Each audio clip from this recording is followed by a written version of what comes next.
You're listening to the Beans and Dice podcast, a podcast about how we game.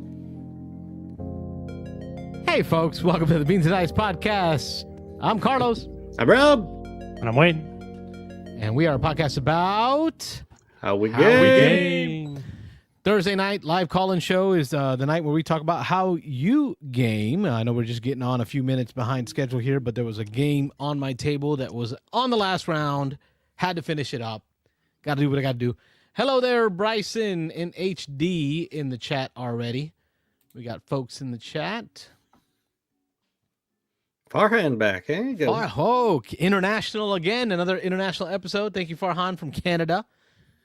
All right, so comment in the chat how our audio is. Let us know if it's bad, like how we're doing. Yep, all remote tonight, so a little different. It is a little different tonight, all remote. There's my empty chair. Rob. Right there, yeah. All right, in today's episode, we're going to go through games we've been playing. So this week in gaming, we're going to do kind of a run through of any recent news articles that we want to talk about. Any OGG, other geeky goodness. But outside of that, we don't have any direct topics for tonight. So for you all in the chat, let us know if there's any recent news events or articles that you want us to find, talk about. But we'll do that as well. Thank you, Aaron Clark, in the chat for the confirmation that the audio is good. Yep, I'm going to say Aaron and Mr. Jeeves. They're Kyle in the chat. Hey, Kyle. Got our northern friends from Illinois and Ohio. Everybody's north of us. Come on. If you're north of the equator, you're north of us. And we're going to figure out next week's show because I will be north of us next week. I've got that position in Alabama. Birmingham. My goal, like my one achievement I want to unlock is playing Brass Birmingham in Birmingham. Now, it's Birmingham, Alabama. I was going to say, I don't think that's the right Birmingham, but... But the Orleans that we were in is not the Orleans of the game we played. Nope. So for all those reasons... Stretching it. Now, Rob, there's been a lot of news. It's our first time talking today. A lot of news out of Florida State University area. Oh, yeah. Everybody okay up there? I know you got family out there right now. Yeah, my son is up there. He was actually asleep. He didn't even know. We couldn't get a hold of him for about 15 or 20 minutes. We kept calling his cell phone, and he wasn't answering. But for anybody who doesn't know, there was a shooting on campus. Unfortunately, at least one person did, it looks like now, and then several in the hospital. But my son was sleeping, so we called. We had he's got 3 roommates. We called one of the roommates that we happened to have his number for, his friend William.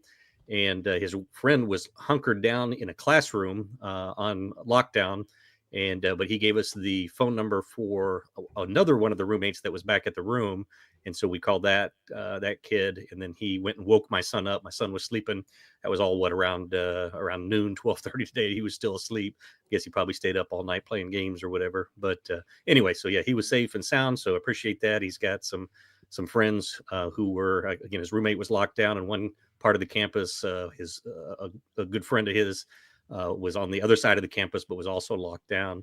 So, but everybody's okay as far as I know, as far as our friends and family. But unfortunate that what happened. I guess more will come out, so we don't know a whole lot yet. But everybody's safe. 20-year-old student who went off the rails with a handgun and just started shooting people. So yeah, that's sad, man. Yeah, I'm glad to hear your family's good. Yep, thanks. That, you got family up there. Yeah. Outside of that, we're gonna get into a little bit of this week in gaming. Okay. And because we don't have any main topics this evening, but this week in gaming has been fairly light as I prepare for this deposition. I'm spending a lot of time reading a lot, so that's where my extra time has been. I've got 3 on my list, but I have hauls. Like I'm just because I'm like preparing for work and stuff doesn't mean I'm not buying stuff. Oh, okay, you're still buying. So not playing, but you're just buying. I'll have hauls, more hauls than plays to talk about. Yeah, and actually talking about getting rid of some games, huh?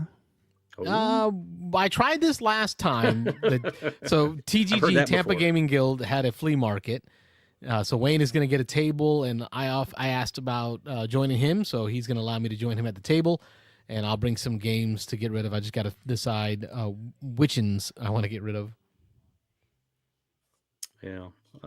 Tampa Gaming Guild. I know somebody, I forget who it was looking to share a table or something. is it Daryl or somebody? I don't know, somebody in our chat. But yeah, they're going to have a flea market kind of set up here. When is it? I don't even remember. It's coming up in a couple weeks. June 8th. June 8th or something. Oh, so it's a little ways out. Yeah, Okay. a couple weeks. Yeah, 3-4 weeks. So. Yeah, and I can't even get a table till next week. I guess, paid members get first dibs, and then next Wednesday the tables remaining will open up to people, so I'll grab a table. But yeah, I'm gonna. I it's time. I downloaded my BGG collection because I actually keep it up to date. Last night and went through it, and like when I started, I took the whole collection, so it's games and expansions, and I basically just went and I went through it once, and I deleted everyone that was me like that's not getting sold, right? And I guess I did one pass. Condense it down, did another pass of like, well, these games I'm probably not ready to get rid of, and then I left whatever's left over. It's like, well, maybe. So I'm gonna go through it, start pulling, bring 20 or so games to get rid of. I'm gonna price them to sell too. I'm gonna be like, $10 done, $5 done. Yeah, but they also do that dollar. At the end, you can put games auction that you didn't sell that day, and they'll start at $1 and go up from there. So I'll probably bring some crap games to throw there for $1 just to get rid of them. Well, like is it? Yeah. Actually, they talked about Tom's Q&A today. Someone made that post that they finally listened to Tom that like if you're gonna sell games, don't just price them to sell. Yeah, because you want to get rid of them. Just price them to sell. Tom's always been that way with the flea markets and stuff, and he tells people, when it gets late, he's like, mark your stuff down. You want to get rid of this stuff. We want to give games to new homes, so mark it down. Do we though? Do we? Yeah. Well, I don't know who we is. There's a lot of we. Is it the royal we? Give them to people that will play them. Yeah. Loving home. There's at least 100 games on your shelves, Carlos, that you will never play again. Yeah, I want to put them out like for hundreds of dollars so nobody buys them, but then I could say I attempted to sell them. So like I can drop, cut that guilt down a little bit of hoarding all these games. I'm going to look at the games I look to sell. Like I'm probably going to get rid of just to use one as an example. I'm getting rid of Kingdom Builder, and I have Kingdom Builder with all the expansions in the base box. And so probably all told, it's Kingdom Builder with like 3 or 4 expansions. So like that's probably $200 that I probably spent on that game over the years. How about you get that and all the expansions for $40? And then if no one immediately buys it, how about 30? Like just get rid of it. Like, well, I'll have to think about that. I own the base game. I think I've played it once, but wow. Yeah, I mean, it's time to get But this is a good topic. This is a good conversation. Yeah. Because I remember going to TGG last time and seeing games for sale, right? And there was different modes of people selling. There were some people who were sellers and some people who were like they wanted full retail or they wanted a good and those games sat, right? But then in the middle there was this person that was trying to make money but also get rid of stuff through the bundling aspect. There was one specific table where the guy, it was all bundles. He had no individual games for sale at his table. Everything was in a bag, already pre-bagged, and he had a price on each bag. And I think it wasn't even that bad of a price. It was like in the $35-$40 range for like 3 or 4 games in the bag. But then I could see like there's one bag that has one game I want and another bag that has another game I want. And for those reasons, I never pulled the trigger. So any thoughts out there in the chat, in the community, post up in the chat or call in later. Tell us, give me tips. Like what are some good ways to, like Tom says, get these games into the hands of new homes that want to love them?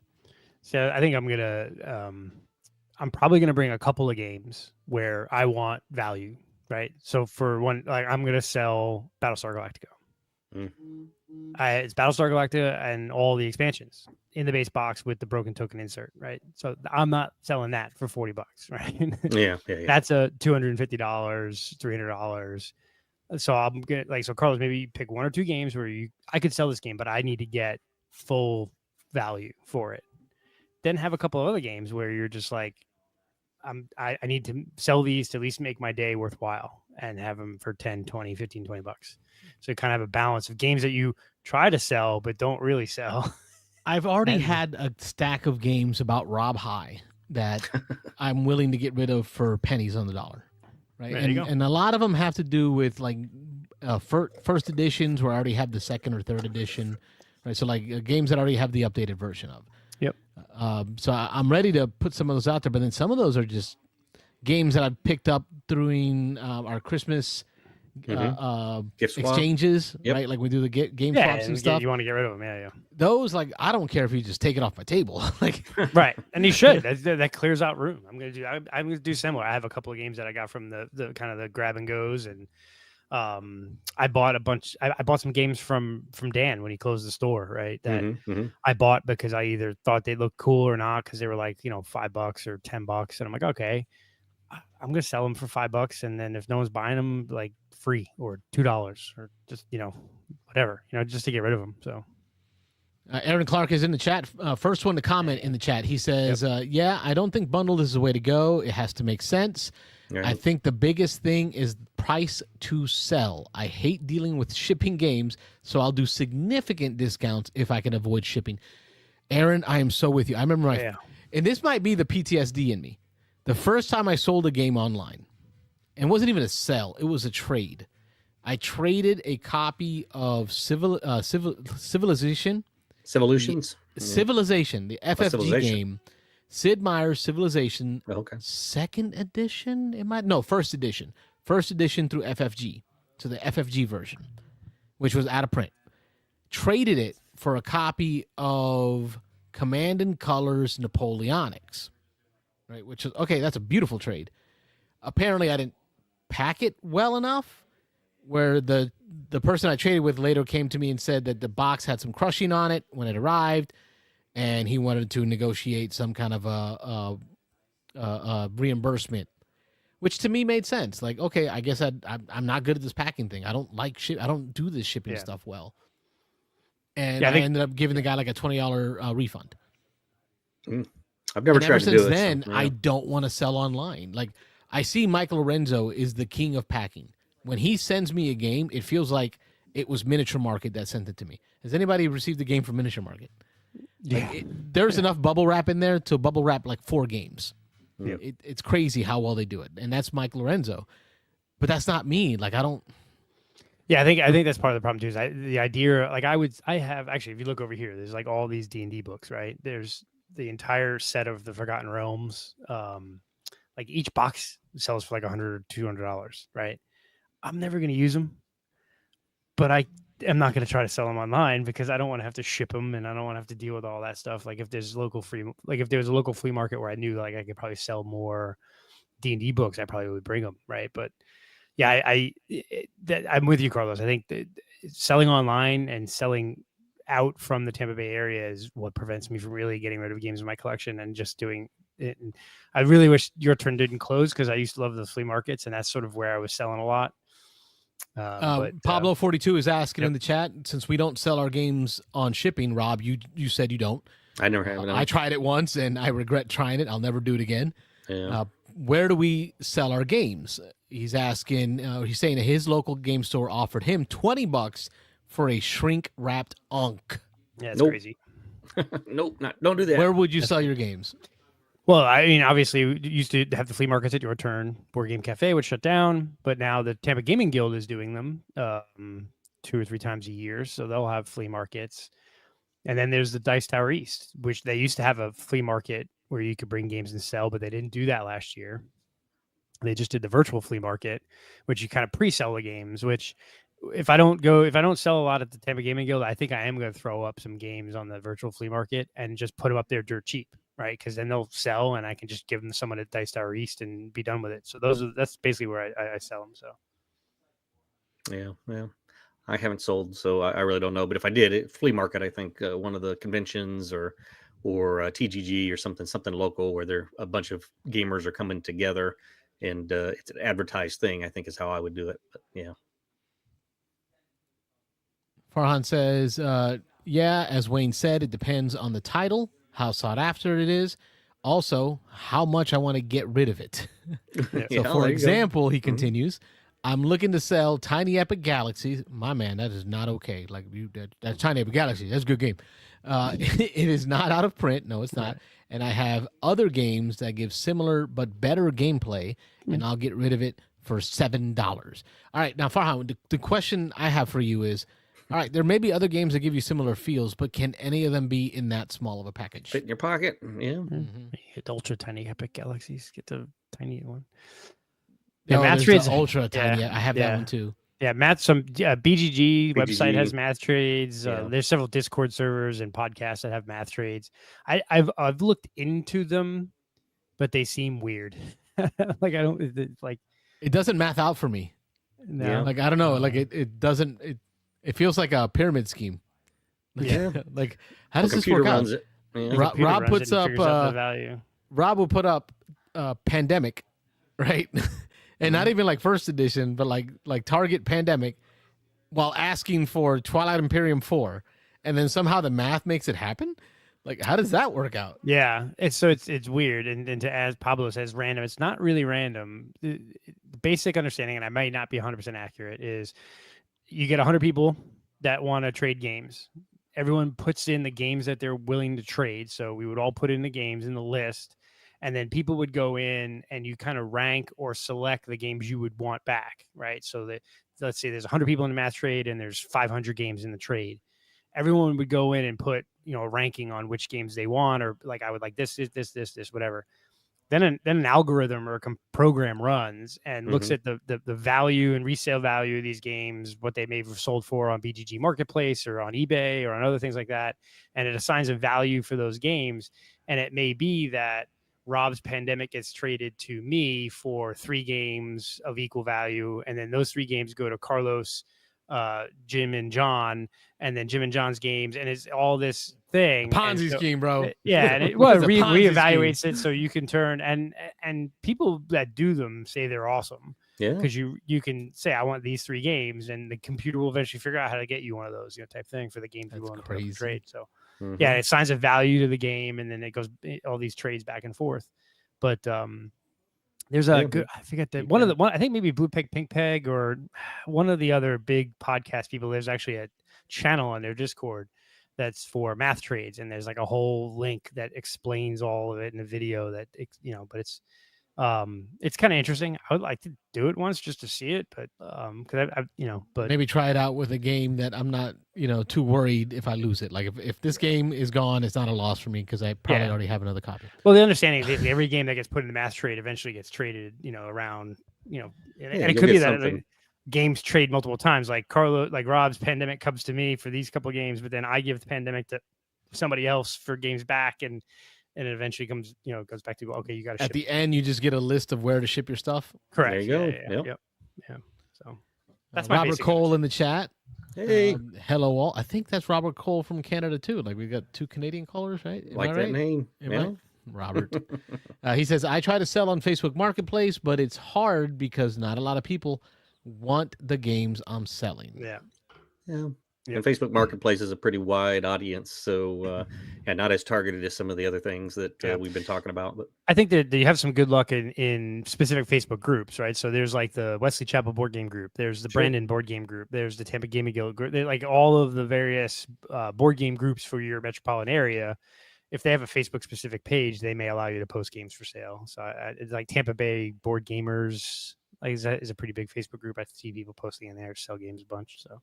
Yeah, even our Discord channel, we've got a channel there. People put up games for that they're looking for and games that they want to get rid of. Yep. Yeah, and hopefully, if the Tampa Bay area community, they can hash out how to meet up for that. Yeah. Let's see. Farhan says, "You have a point, Carlos. Really, I win. It's good for me." But I guess it comes down to preference. I think we're talking Tiny Epic Galaxies. He says, "When I want to experience a galaxy conquering Euro, I would want to play something a bit more meatier, like Roll for the Galaxy or similar." Yeah, I agree. Tiny Epic Galaxies to me, I think I still love it, even though it's been probably years since I played it, because at the time that it came out, it did so much for such a little package. Because it was one of the first Tiny Epics, right? Am I wrong, Wayne? You're a Tiny Epic connoisseur. It was the first. The first, yeah. I think maybe Defenders came out before that, but then they had to re-release it later. But I know Tiny Epic Galaxies and Western, I think, were the first 2. Well, Tiny Epic Galaxies was before Western. I know that. So yeah, you could probably look online and see the whole spiel there. But I played it at Dice Tower last year, I think it was. Sam had heard a lot about it, wanted to try it, and we played it, and she hated it. So it was like, okay. But I still remember playing it on the airplane on the way to San Antonio for work with a coworker of mine using our table trays. Oh yeah. I've always taken like a tiny epic with me, and just about every time the TSA stops me.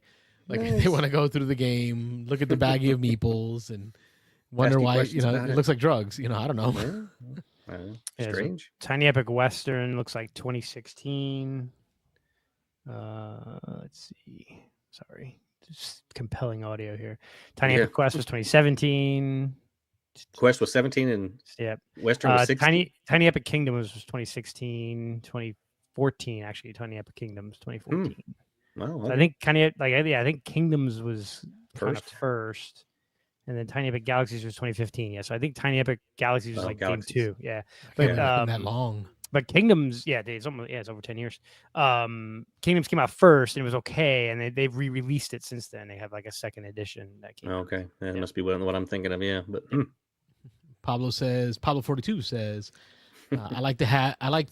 I have like 3 games I got cuz shut up and sit down, hype them up. I realized I don't have the same taste as them the hard way. Yeah, that can happen. Yeah. I'm not, they did good content, and other than Brass, and there's a couple of games that they love that I'm like, okay, but a lot of the other games that they really hyped up, I was like, I don't, it's not my style either. So they did good content. I remember my first disappointment, one of my first real disappointments with a content creator that were like, we were always in line. We're always in line. Then this one game came out, and then I played it. And I remember the rating he gave it, and I was like, he's got to be an idiot. Like, I can never trust this guy again. I can't believe I spent money on this game. All right, I want to guess the content creator. Give me the game. The game was Cry Havoc.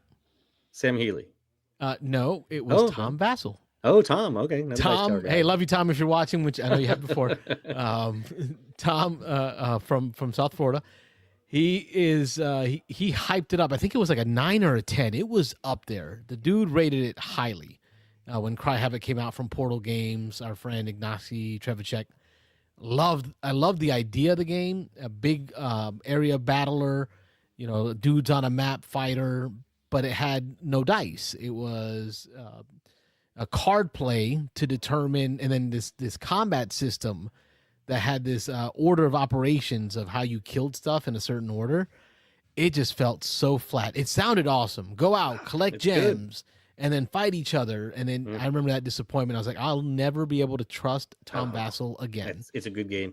You misjudged it. Play it again. I got rid of it. It's one of the few that I got rid of on one of the Christmas trades. And you said Tom from South Florida. Is he still South Florida now? Do we consider Fort Myers is still South Florida, right? Guess, yeah. Is it officially Central or South? I don't know. Sarasota. Yeah, and that's another way to get rid of games. If you're looking for ways to get rid of games, you can go to a game exchange. I know that our group has like a Christmas game exchange that we tend to do. So right around the holidays, everybody gets together. They bring whatever games they don't want, put them on a table. And then we raffle out or we draw from a bag names, and that's the order that you get to go up to the table to pluck a game. So bring a game, pluck a game. And then we do that until all the games are gone. That's one way to swap out games. You can donate. I mean, if you're not looking to actually sell, libraries, some of the libraries now are renting and checking out games. And, I don't feel good about it. Wait, how do you feel about taking a nice like hobby board game and dropping it off at a thrift store or a Salvation Army or a Goodwill? Like, I don't. Yeah, if the game's not selling, see the hands rummaging through it and pieces. I've actually you're not getting it back. What do you care? Yeah. I bought some decent games. I've gotten 5 or 6 games at flea market at Goodwill over the years. Carl's going to donate to Goodwill, and then he's going to go and buy it back. This kind of price. My copy of Lost Cities I got there. I got a couple other games, but no, because I think like Toy Story, like these games don't want to get dropped off. Yeah, they do. Where they're not taken care of. I mean, they're when I set aside the games that I'm looking to sell, I'm gonna take a real hard look at it, and there's probably gonna be 5 or 10 in there where I go, there is nobody at the Tampa Gaming Guild that's gonna pay me $1 for this game, and it's just gonna go straight to Goodwill. It's gonna happen. Yeah, you mentioned people rummaging through.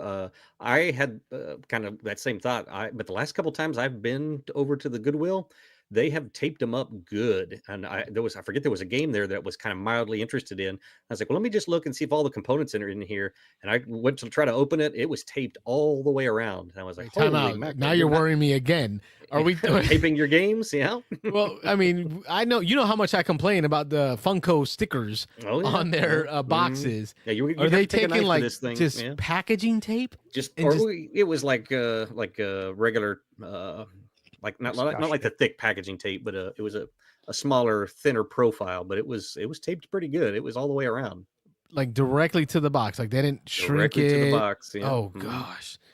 For more reasons, I will never donate the games there. Like they're not even treating them right. I think Farhan agrees with me. He says, I'm with Carlos on this one. I would rather give it for free to a board gaming friend rather than give it to a thrift store. Yeah. For all those reasons, Farhan. Well, I said library. I started library. I didn't library get the thrift store, but like a library. Some of the libraries are accepting them. We all have those like quasi mass market games that no board gamer wants that we've gotten over the years. The games that our kids played, like Candyland, when it leaves my house, is going right to Goodwill. Sure. See, but Wayne, you're doing it wrong. What you're supposed to do is just keep having kids so that the next kid can play it. Like, isn't that how it's supposed to work? I know. I've done it right because I get to retire before I die. Enjoy life for a little bit. I'll have 5 of them to wipe my butt when I'm old. You hope, man. You hope. I'll run off.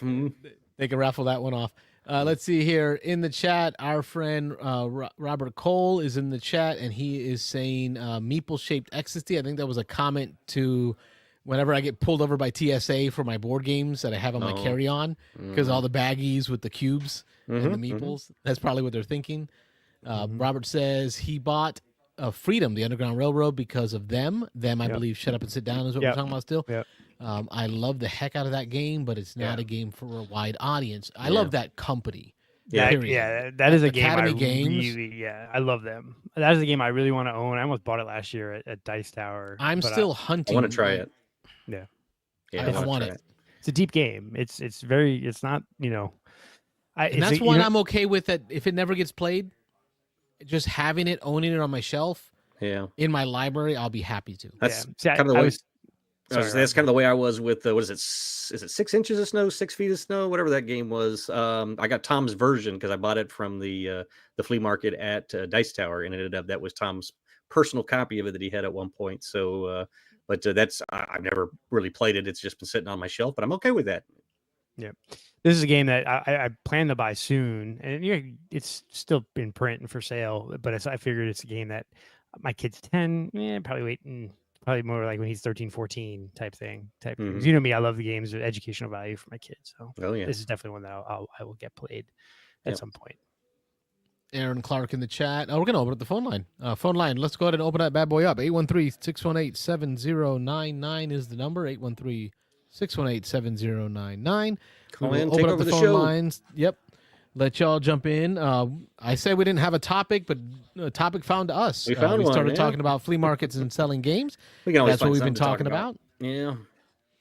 And the chat's been big on it. Like the chat has been here for it. They're like, yeah, let's talk about this. Farhan's so got how do back you down get there rid of your games? In the chat, few acres of snow. That was the one I was referencing. Yes, thank you, Farhan. Yep, in there on my shelf. I was like 6 inches, 6 feet, inches, 1 foot, like, 6 what feet. What is he talking about? I'm gonna text his family to check on him. He might be having a stroke. Well, I might have gotten it right. What does a few acres equal mathematically in feet? So, War of 1812. That's probably another Academy game. Yeah. Right.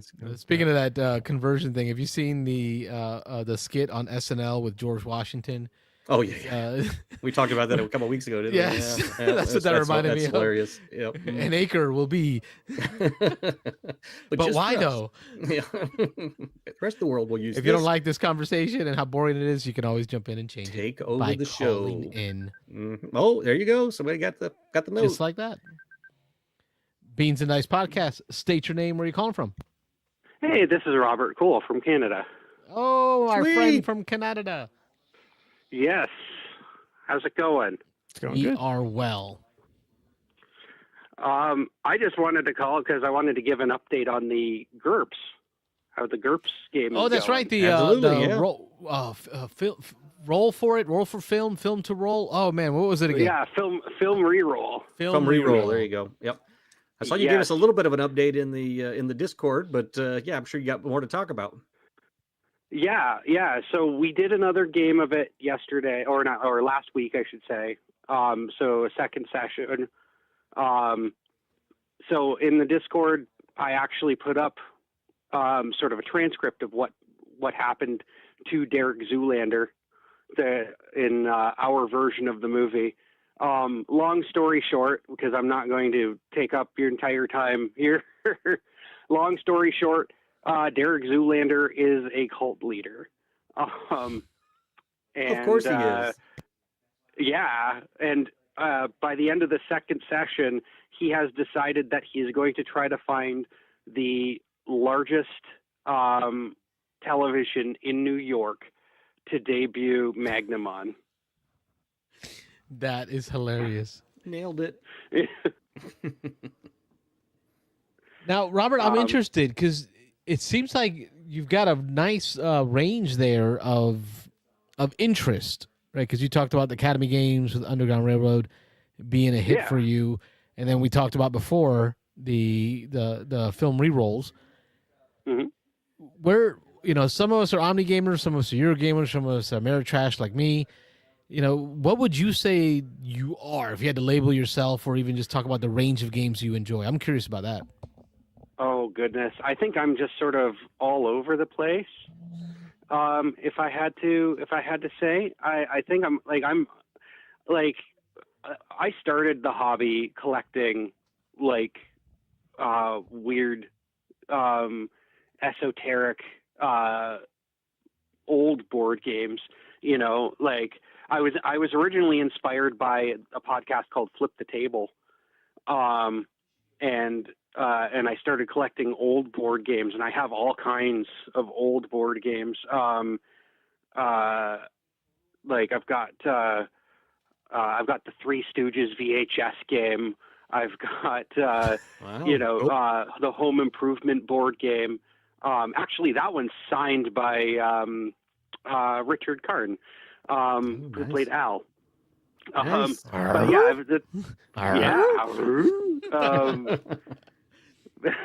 but that's how I started, was with stuff like that, and I still do find a lot of joy in those kinds of games because a lot of the time people kind of pass them up because it's like, oh, it's just a licensed thing, it's a licensed game or whatever, and it's like, yeah, it might be a licensed game, but there's some cool ideas here, and if you can just sort of pluck the ideas, or you can see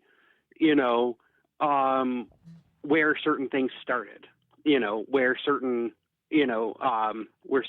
mechanics started and stuff like that. There was a Mork and Mindy game from the 80s, I assume. I can't remember. When did Mork and Mindy come out? Goodness. God, that was maybe in the 70s. Late 70s. Yeah, late 70s. In the 70s? Okay. But there was a Mork and Mindy board game, and it has a betting mechanic, or not maybe not a betting mechanic, like an auction mechanic. Like I a guess bidding, is a better way to put it. Yeah. Bidding mechanism. Yeah. Yeah.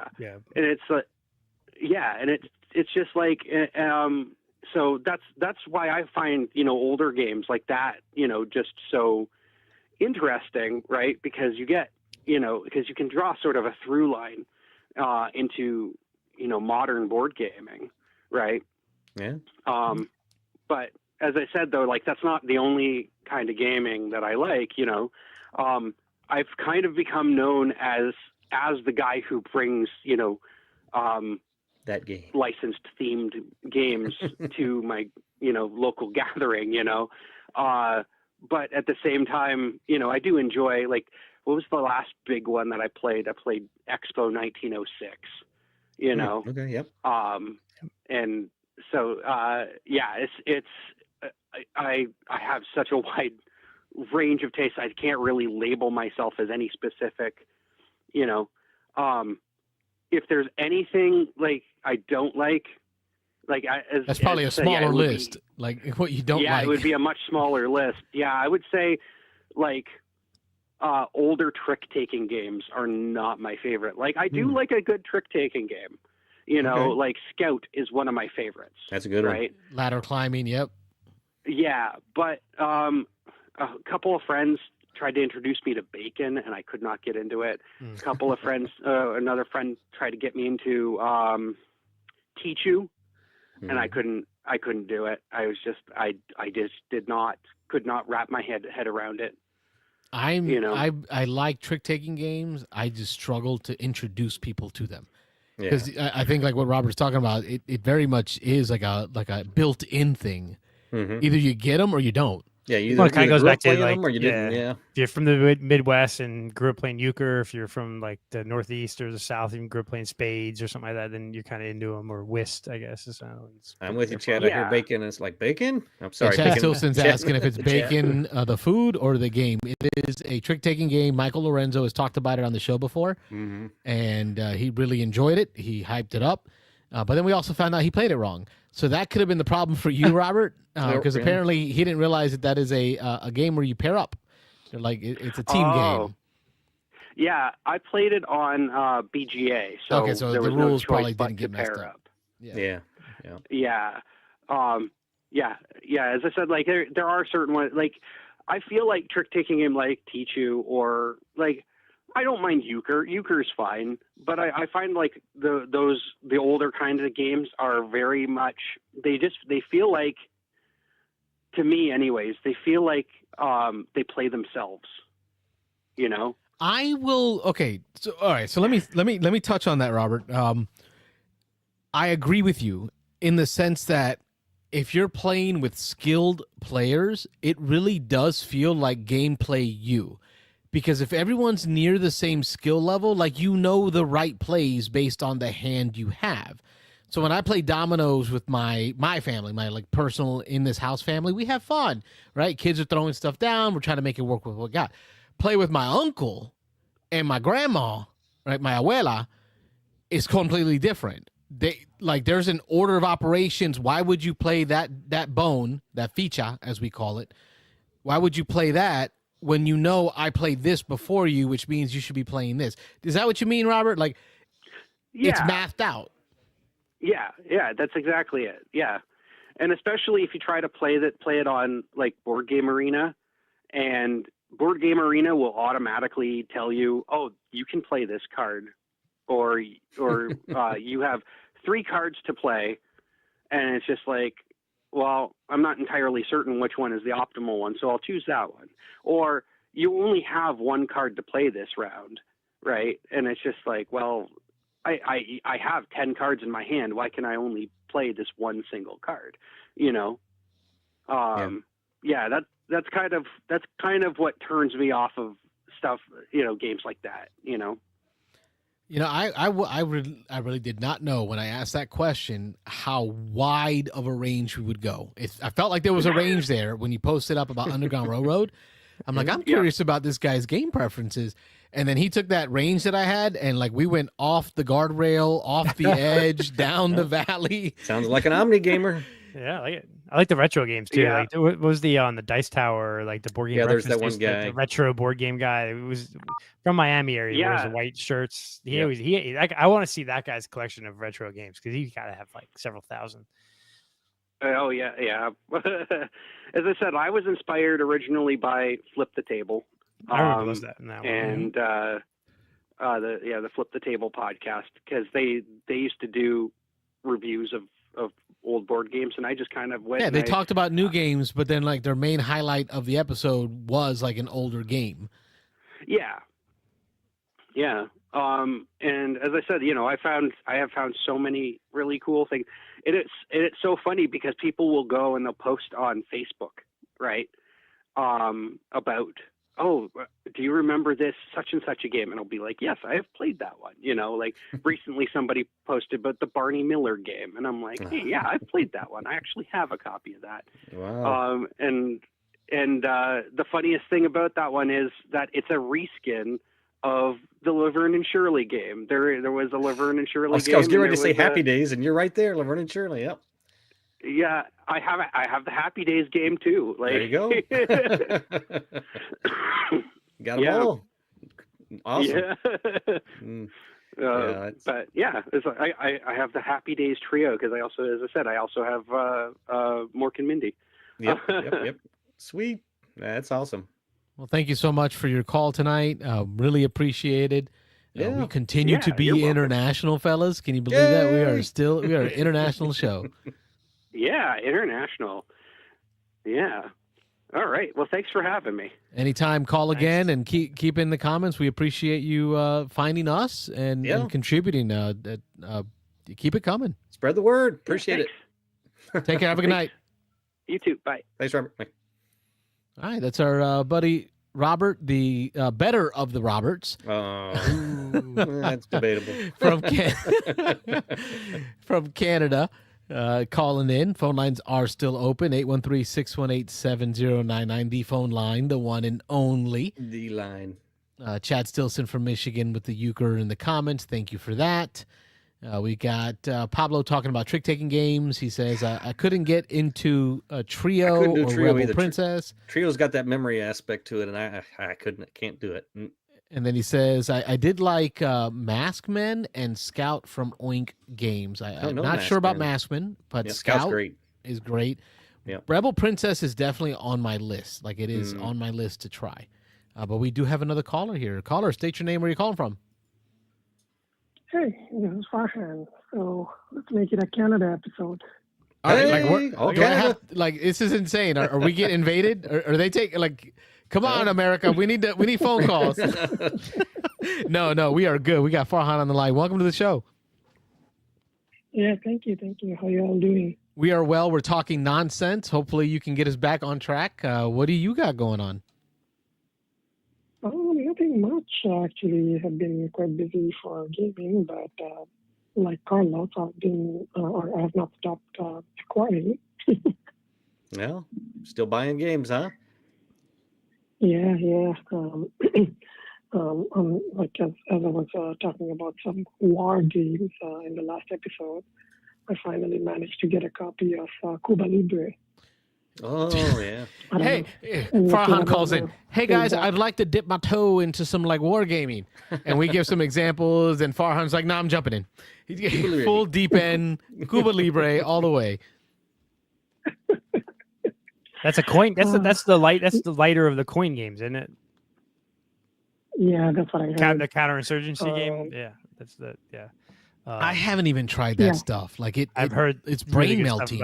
I've heard, like, in all the podcasts that I've listened to, that they talk about the coin games, the counterinsurgency games. Like the Cuba Libre is the one that is like a great starting point. Like, as what I've read, it's a really good one. It's not like super complex, but it's a really good entry into that genre of game. Because I think that's right. I've been actually researching on coin games for like the last couple of weeks or so. But as I was mentioning in the last episode, what got me interested in the coin games is playing Root. And like after going through videos of rules for Cuba Libre, I figured that if any of you have played Root, that kind of eases you into the coin system. Like, people don't consider Root as a coin game from what I've read, but it's kind of like a very simplified, abstracted coin system. Root, I mean. So yeah, if any of you have played Root and want to dip your toe into coin games, I guess it will be easier transition. Yeah, that's what I've heard. I've played Root. Root. When I played it, it's definitely a game that I considered at the time, at least, to be kind of what we call lifestyle game. To get good at Root, you've really got to play it, and you've got to learn those factions. You got to learn how they interact. You've got to kind of play each one of them once, just so you kind of understand what they're all trying to do, and then you got to hone in on one kind of to really get good at playing that one and counteract what everybody else is trying to do there. So I liked Root. I didn't want to dedicate the time to try to get good at Root, so I played it 2 or 3 times. But these coin games, like you say, take it a step further. That's kind of like getting your toes wet, getting a feeling for what it's like, and you either like it or you don't like it. But if you like it, yeah, Cuba Libre, from what I've heard, is a good next step, and then they go heavier from there. Yep, I know that I've heard Rolling Dice and Taking Names and Secret Cabal have both talked about Cuba Libre being a really. I think it's like, I might be wrong. It's a 3-player game, or it's best at 3 because you have 3 different factions that you're playing. Yep. But you know what I didn't take into consideration last week, Farhan? Yeah. One thing I didn't take into consideration last time you called and asked about that was resources for learning the game. And I think Cuba Libre is a great option because it's beloved by Rodney Smith of Watch It Played, and he has a series of the Learn to Play as well as a playthrough of it. So like I didn't even think about that when recommending war games to someone who wants to dabble in it. I can give you some great war games, but you're not going to find any resources online on how to like do it right. This is probably a great choice because you can find those resources online to learn it. Exactly, and actually that was one of the big deciding factor for me. I actually did a kind of retrospective and made a post on BGG after I went through the process of narrowing down my options out of however many war games I started with, like that fancy D. Like after I narrowed down my options and decided on Cuba Libre, and after I got it, I kind of did a retrospective on my decision-taking process, and I outlined it in a BGE post. And that was one of the factors, like finding good, easy-to-digest resources to actually learn and play the game. Beautiful. Love it. So I love this picture here of the game. And look at these three guys and the amount of all those papers on the table. They're all the player sheets. Like the number of pages right there that this one guy's using to like play his character, and like, come on, that's a lot. That's hardcore. It's GMT though, right? And one of the things I love about GMT is their style of rules writing. It is very similar to contracts, where it's numerated. So if you ever have a question on a rule, someone will point you by giving you, hey, it's at 3.19.1. So you got the section, the paragraph, and the sentence, right? It makes it easier to reference rules. So it looks a little intimidating, but I think at the end of the day, it's one of the better ways to write rules. Yeah, I mean, it makes it much easier to pinpoint and find it out of the sea of pages of text. Well, I wish you the best, and a report back would be awesome. Yeah, after you play, you got to let us know. Yeah. I have not been brave enough to jump into a coin game to date. I haven't done Root. I haven't done Cuba Libre. I haven't done, what's the Afghanistan one? There's many. There are many, and I haven't done any of them because I keep hearing about the amount of brain power it takes for that asymmetric play. You weren't thinking PAX Premier. Is that a coin game? No. But that one is also one of the heavier ones too. Oh man, what is there's one set in modern day Afghanistan, not PAX Premier. The Afghanistan War. Called Labyrinth. That's the one I'm thinking of. Yeah. There you go. Well, there's one other game I got that might be more up your guys' alley. Is Kinfire Delve. Say again, which one? Kinfire Delve. Kinfire Delve. Is that the one Rob was talking about? I've got it on my coffee table out in the other room. I keep wanting to play it. I've just been busy the last 3 or 4 days, but I'm dying to break it out and play it. I'm dying to get Wayne and Carlos to play as well, so we can all give it a review. But yeah, it seems like it's really good. Have you played it yet, Farhat? No, I just got it today. Looking forward to playing it.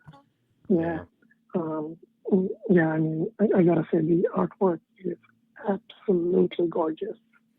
Yeah, it really reminded me of Unmatched, right? The artwork from what's the name of that company, Wayne, that does the art for them? Mondo is it? Does that sound right? Mondo. Yeah. Right? Mondo is like the very artistic company that does the movie poster stuff.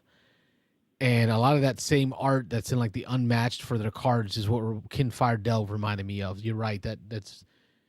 It's not like it's realistic art or anything. It's very graphic design-y. I don't know if that's a word, but I agree with you. Beautiful looking game. Yeah. Rob went and got his copy. Yeah, I've not played Unmatched though, but yeah, I see where you're coming from. Oh, I got the same one actually. Oh, you got the same one? Yeah, there's 3 of them, and I only bought this one because it was they were on Amazon. They were down to 3 copies of it left, and I was like, well, if I'm going to buy one, I might as well buy the one that seems to be the hardest to get. So I wasn't prepared for. I said I unshrank it, took everything out, punched it, and then I threw it on my coffee table. And while it was sitting there, I had light coming in from the side, from the window that was on the side of the house there. And I don't know if it's not obviously standing out really well, but the painting technique they used, it's not like a holograph. But yeah, it looks 3D. Yeah, but it looks holographic, but it's not. I told my wife, I was like, pick that up and look at it. Is that like a hologram? And it's not. It's just the kind of the way they drew it and the way they did it. It actually looked like it was popping off my table. It was really It cool. kind of comes through on the camera. It looks yes, like I'm looking at it real weird. Yeah. If I cross my eyes, will it turn 3D like those old magic eyes? Remember those? Yeah. So, yeah, I'm dying to get this out and get it played. So now we got Aaron Clark's gonna pull it off the shelf and play while he's listening. There you go. Oh, there you go. Yeah, make me jealous. So when Rob said he bought it, I was like, good, I can take it off my wish list. Yeah, I think we said that Rodney may have how to play on this. I got to watch because I pulled out this little tiny rule book, but it was actually more to it than I thought. I figured it was probably 3 or 4 pages. This thing's like 20 something pages long. I'm like, okay, well, I got to get into this rule book. So, Yeah, I decided to. I mean, I was reading reviews on the 3 boxes, and they're more or less the same. But this one sounds like a bit more challenging than the first one that came out. But surprisingly, my local game store had this one on sale. So I'm like, you know what? I'm just going to pick up the one on sale. So, yeah. Nice. And buying local. Nice. Yeah. Well, definitely another one you need to report back on once you get a chance to play it. And then, like I say, hopefully by next week, I'll at least have it played, if not with these other guys, and have them get a play of it in. But yeah, it's really good. It's the inside of the lid of the box. They've got artwork. Oh, that's pretty cool. Dude, and the game wasn't that expensive. They put a lot into it. Yeah, it's a really good quality product here. Yeah. Incredible Dreams. Dreams. Yeah, I would love to report back next week once I've played this. Not sure about Cuba Libre though. Yeah, it may take a little longer to get into. Yeah, for sure. But we'll try to get this on the table within the next week. Yeah. Sweet. I like this. I like hearing reports from people on games they're playing, but also games they're buying. Like I want to know what interests the people out there that enough to put their money on it, like to buy it. So thank you so much for sharing. Yeah. Well, nice chatting with you all. We'll let the line go and other people join in. So I'll be tuned into the show. So looking forward to hearing you guys talk about some more games. All right, Farhan, be well. Call again, and thank you so much for being part of the show. Yeah, no worries. Thank you. You all have a good night. Good night. That was back-to-back calls, Rob. Hey, yeah, let's keep we are coming. a call-in show. Look at that. Yeah, we don't even have to come up with topics. People keep calling in. Yeah. So we started talking a little bit about the Twig, like what we've been what we've been buying. But I think you're going to have to start us off.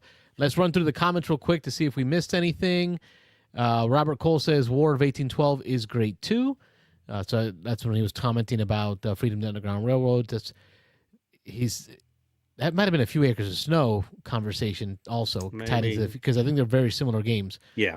Few Acres of Snow, Farhan helped clarify Rob with the 6 feet of snow. Mm-hmm. Alex Whitman in the chat says Alex. late to the party, but for math trades, it's the user interface for me. The math trades I've done were on Abcor. I'm not sure what that site is. Yeah, I don't know. Which doesn't have as much support anymore, but is much easier than using the BGG interface. So it's the interface that he says is weird.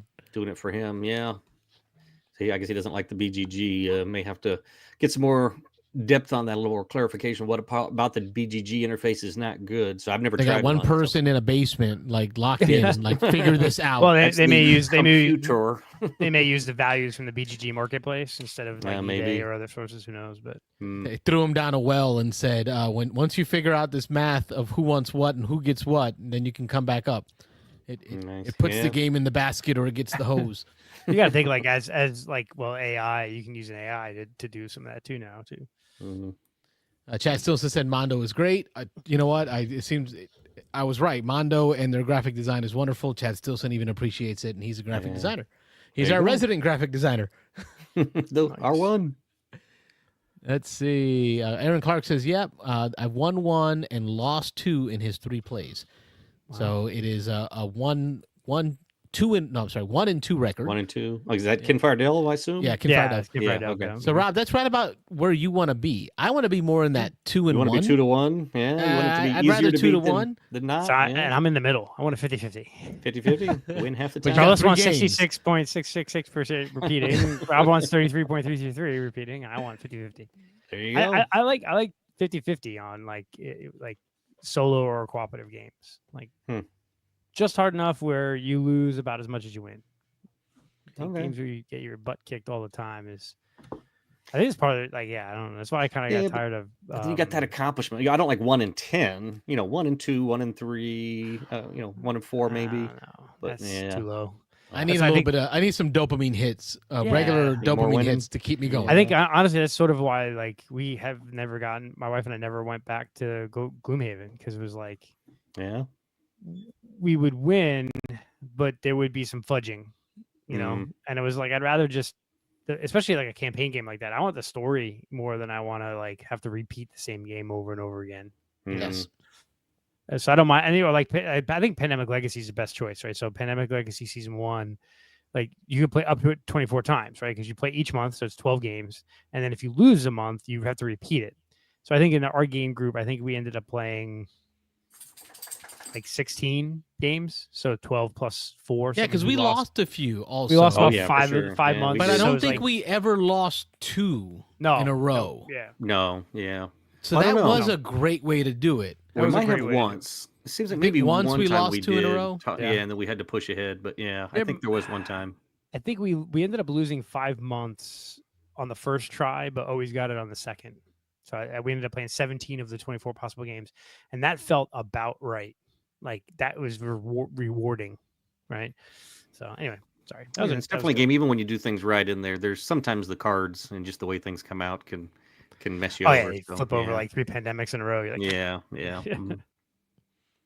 Chad Stilson says, anyone make any great trades on BGG? That's Board Game Geek. I'm making a trade for a few Marvel Legendary small boxes for the Marvel United X-Men Kickstarter promo box. So stoked! Nice. Exclamation point. Yeah. I talked earlier in the show. I've done one trade in my life, one time, and I was super happy with my trade. It was out of print. The Command and Colors Napoleonics, completely hard to find, and I got to get rid of a game that I played once in my life and would never play again, which was Civilization from Sid Meier's from FFG Games. But I didn't pack it right, so I had to give the guy a bunch of money back. I had to give him money. Sour taste.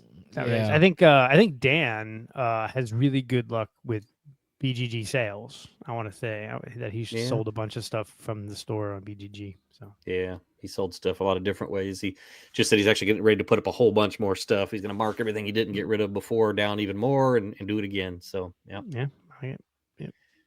All right, Rob, you started showing off a little bit. Let's go into our twig this week in gaming. Robert, update. You lead us off. Purchases, any games played, etc., etc. Well, I played 3 games. I had an abbreviated second Saturday game day last week at Alex's place. So again, as always, Alex, appreciate you hosting. He's not going to be able to host us next month. I believe we've got a solution to that. We've had somebody else in the group volunteer, so I'm just nailing down the specifics on that. But pretty soon in the Discord, I'll be putting out information on that. That'll be the 10th of next month. And so, we got a house they said they can host up to about 20 people. So I think that's about right. I think the last game day we had, it was the high teens. It was probably close to 20. So, But anyway, it's more to come on that. So soccer season is done. Yay. So Wayne can be there. I have 2 more weekends of soccer. There you go. There you go. Yeah, no, we have a tournament. How about that? So I'm not hijacking, but they scheduled a makeup game for Good Friday at 8 p.m. So I literally he has a game tomorrow night at 8 p.m. Makeup game. Kids are off school to finish the season. We have a game against a pre-MLS club.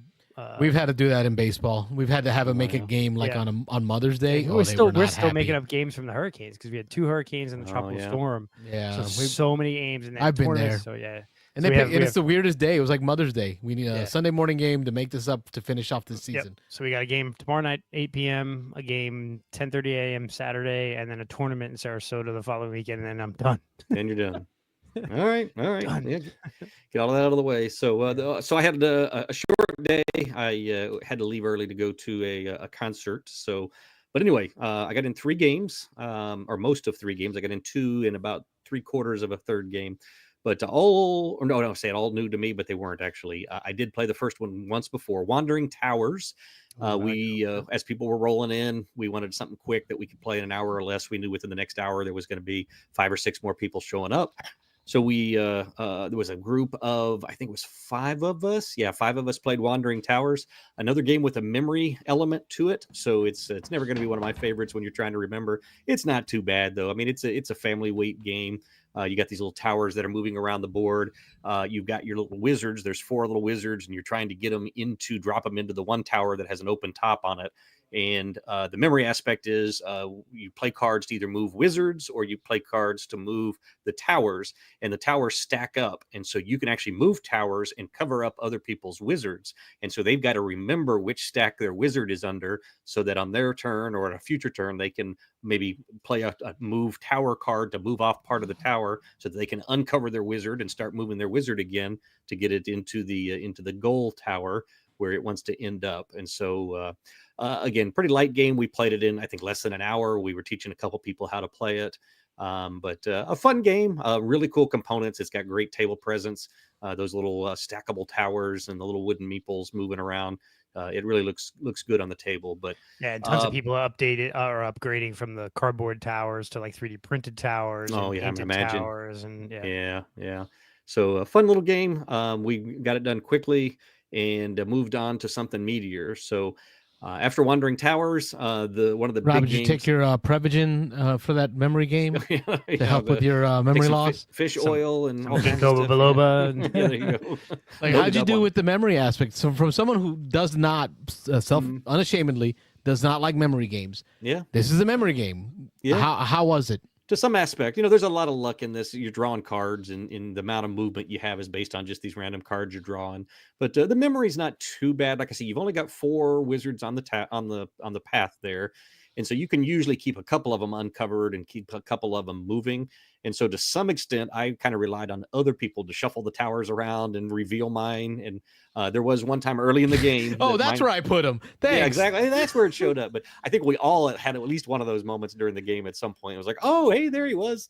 But the very first one that got covered, I locked in on that one. I was like, that's what I got to uncover that guy as quick as possible. And so I did that right off the bat on my second turn, I think. But yeah, it's not bad. And like I say, even if you don't play this game for chaos and don't care about where your guys are, and just it's fun. Yeah, it was just fun. So I think Daryl, if I remember one, he kind of blitzed us and got his 4 in. I think it was Daryl. Actually, I've got it right here. It was Daryl. Yes, Daryl ended up winning that. So, but yeah, a game that takes less than an hour. It's something that's light fun.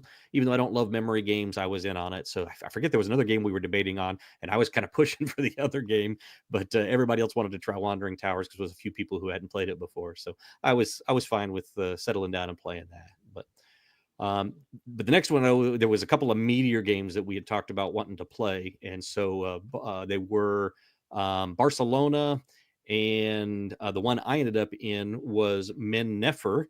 A game we've kind of talked about on the show here. We've talked about it a bunch in the Discord. People, Men Nefer. Yeah, this is the name of the game. Men Nefer. It's designed by Samuel L. Jackson. Exactly. I knew very little about this game other than I knew that it was a fairly heavy Euro game, and so just from hearing that, I was already excited. I was like, "Oh yeah, meaty Euro." This game is good. I get this Men-effering game on my Men-effering table. Yep, it's getting good reviews by the people in our Discord. There are lots of cool little wooden bits. You can see them all over the place here. You've got sphinxes. You've got parts of the tower, the pyramids that you're building. You've got these worshipers at the tower. You've got little boats that move down the river. Here's your player board. You've got ankhs and fish and mummies that you're entombing and then putting out on the board in sarcophagi. This game is actually 6 little mini games that are completely different ways to put stuff out and to collect different kinds of rewards. And then you can take those. It's like Marrakesh, right? Yeah, exactly. Yeah. It's a bunch of little mini games that are fairly complicated. In the middle of the board, you've got these tracks that you're moving up, and they allow you to place in different areas. And so you're placing your people from your personal board out onto the main board on that kind of that darker gray area there in the middle. And that's allowing you to trigger moving up one of those tracks, which makes one of the actions, one of the little mini games, better for you as you place in those different areas. And so you've got all these little games, all these little things you're trying to kind of do, trying to find a niche where you can really push yourself and make that action really good that other people aren't doing, so that you can really take advantage of that. But you got to watch everybody else. You can't let people race up one of the tracks by themselves, because then they end up getting better and better and better benefits and leave everybody behind. So the game was really tight at the end. We played it 4-player. 3 of the 4 were within, let me pull it up here, very close. Here we go. The top 3 scores were 71, which was me, 81, and there actually was a tie. Brandon and Samantha tied at 81. They went to I think it was the second or third tiebreaker in the game. I think it was the third tiebreaker to figure out that Sam ended up winning it. But yeah, it's good. If you like medium to heavy. Oh, go ahead. No, go ahead. Finish. Sorry. I was gonna say, if you like medium to kind of on the heavier side, I don't know what the BGG ranking on this one is as far as weight, but it's pretty heavy. It was a good 30 minutes probably on the teach, 30 to 40 minutes. The game took us probably about 3 hours, 2.5, 3 hours. And but I really liked it. I think all 4 of us, when we were done, there were 2 of us that were new to it. Actually, no, 3 of us. Sam was the only one who had played it before, but all 4 of us were like, "Ooh, yeah, we need to play that again." So it's one of those games. I don't know. This board is giving me a headache. Yeah, there's a lot going on. It is busy. Like, there are it's a busy lot for of the bits. sake of busy. Like Yeah. what? So I've never played the game, but I know similar games with like a million little bits and a million worker placement. Like brass, as complex, super simple, right? Yeah. It's how you play these cards, and this keep track of 30,000 places where you can put your little tiny bits. It's fun though. It is fun. You have to give it a try to see it. It's just the way. I'll try it just the so I things can just say combo up. this mother effer, the whole this game. This min effer is confusing the shit out of me because it's after 10 o'clock, so I can curse now. Thank you. There you go, 10:15, almost 10. This board is busy, man. Good Lord, it's good. My problem is how do you pay attention to all of this? Yeah. You really got to lock in on what you're going to do. So every time as soon as my turn was over, I was looking at my board, figuring out what the next thing I was doing. The one thing though that does make it easier, and I didn't explain, I didn't want to get into too much depth, but on your personal player board, there are 3 action tiles, and each round of each I don't know if they call them eras or whatever. So you're playing the game over 3 eras. In each one, you have 9 turns, 9 things that you do. And on your turn, you have 3 tiles that are on your board. And what you have to do is from those tiles, you have to take one of your meeples off of one of those tiles and place it on the board. So you can kind of see on that picture that was a little blown up, but right in the middle of that board there. So you're limited to 3 actions. After you play your meeple out, that tells you one of the 3 areas that you can go to and one of the things that you can do. You can do them in any order, but you can play your 3 meeples and then you can move on to the next thing. But the next part of what you're going to do for three of your actions during that era of the game is you're going to replace 3 of those tiles. So when you play your meeple, you actually take the tile, you do the actions that are on it, and then you discard it. And so it leaves an empty space on your player board.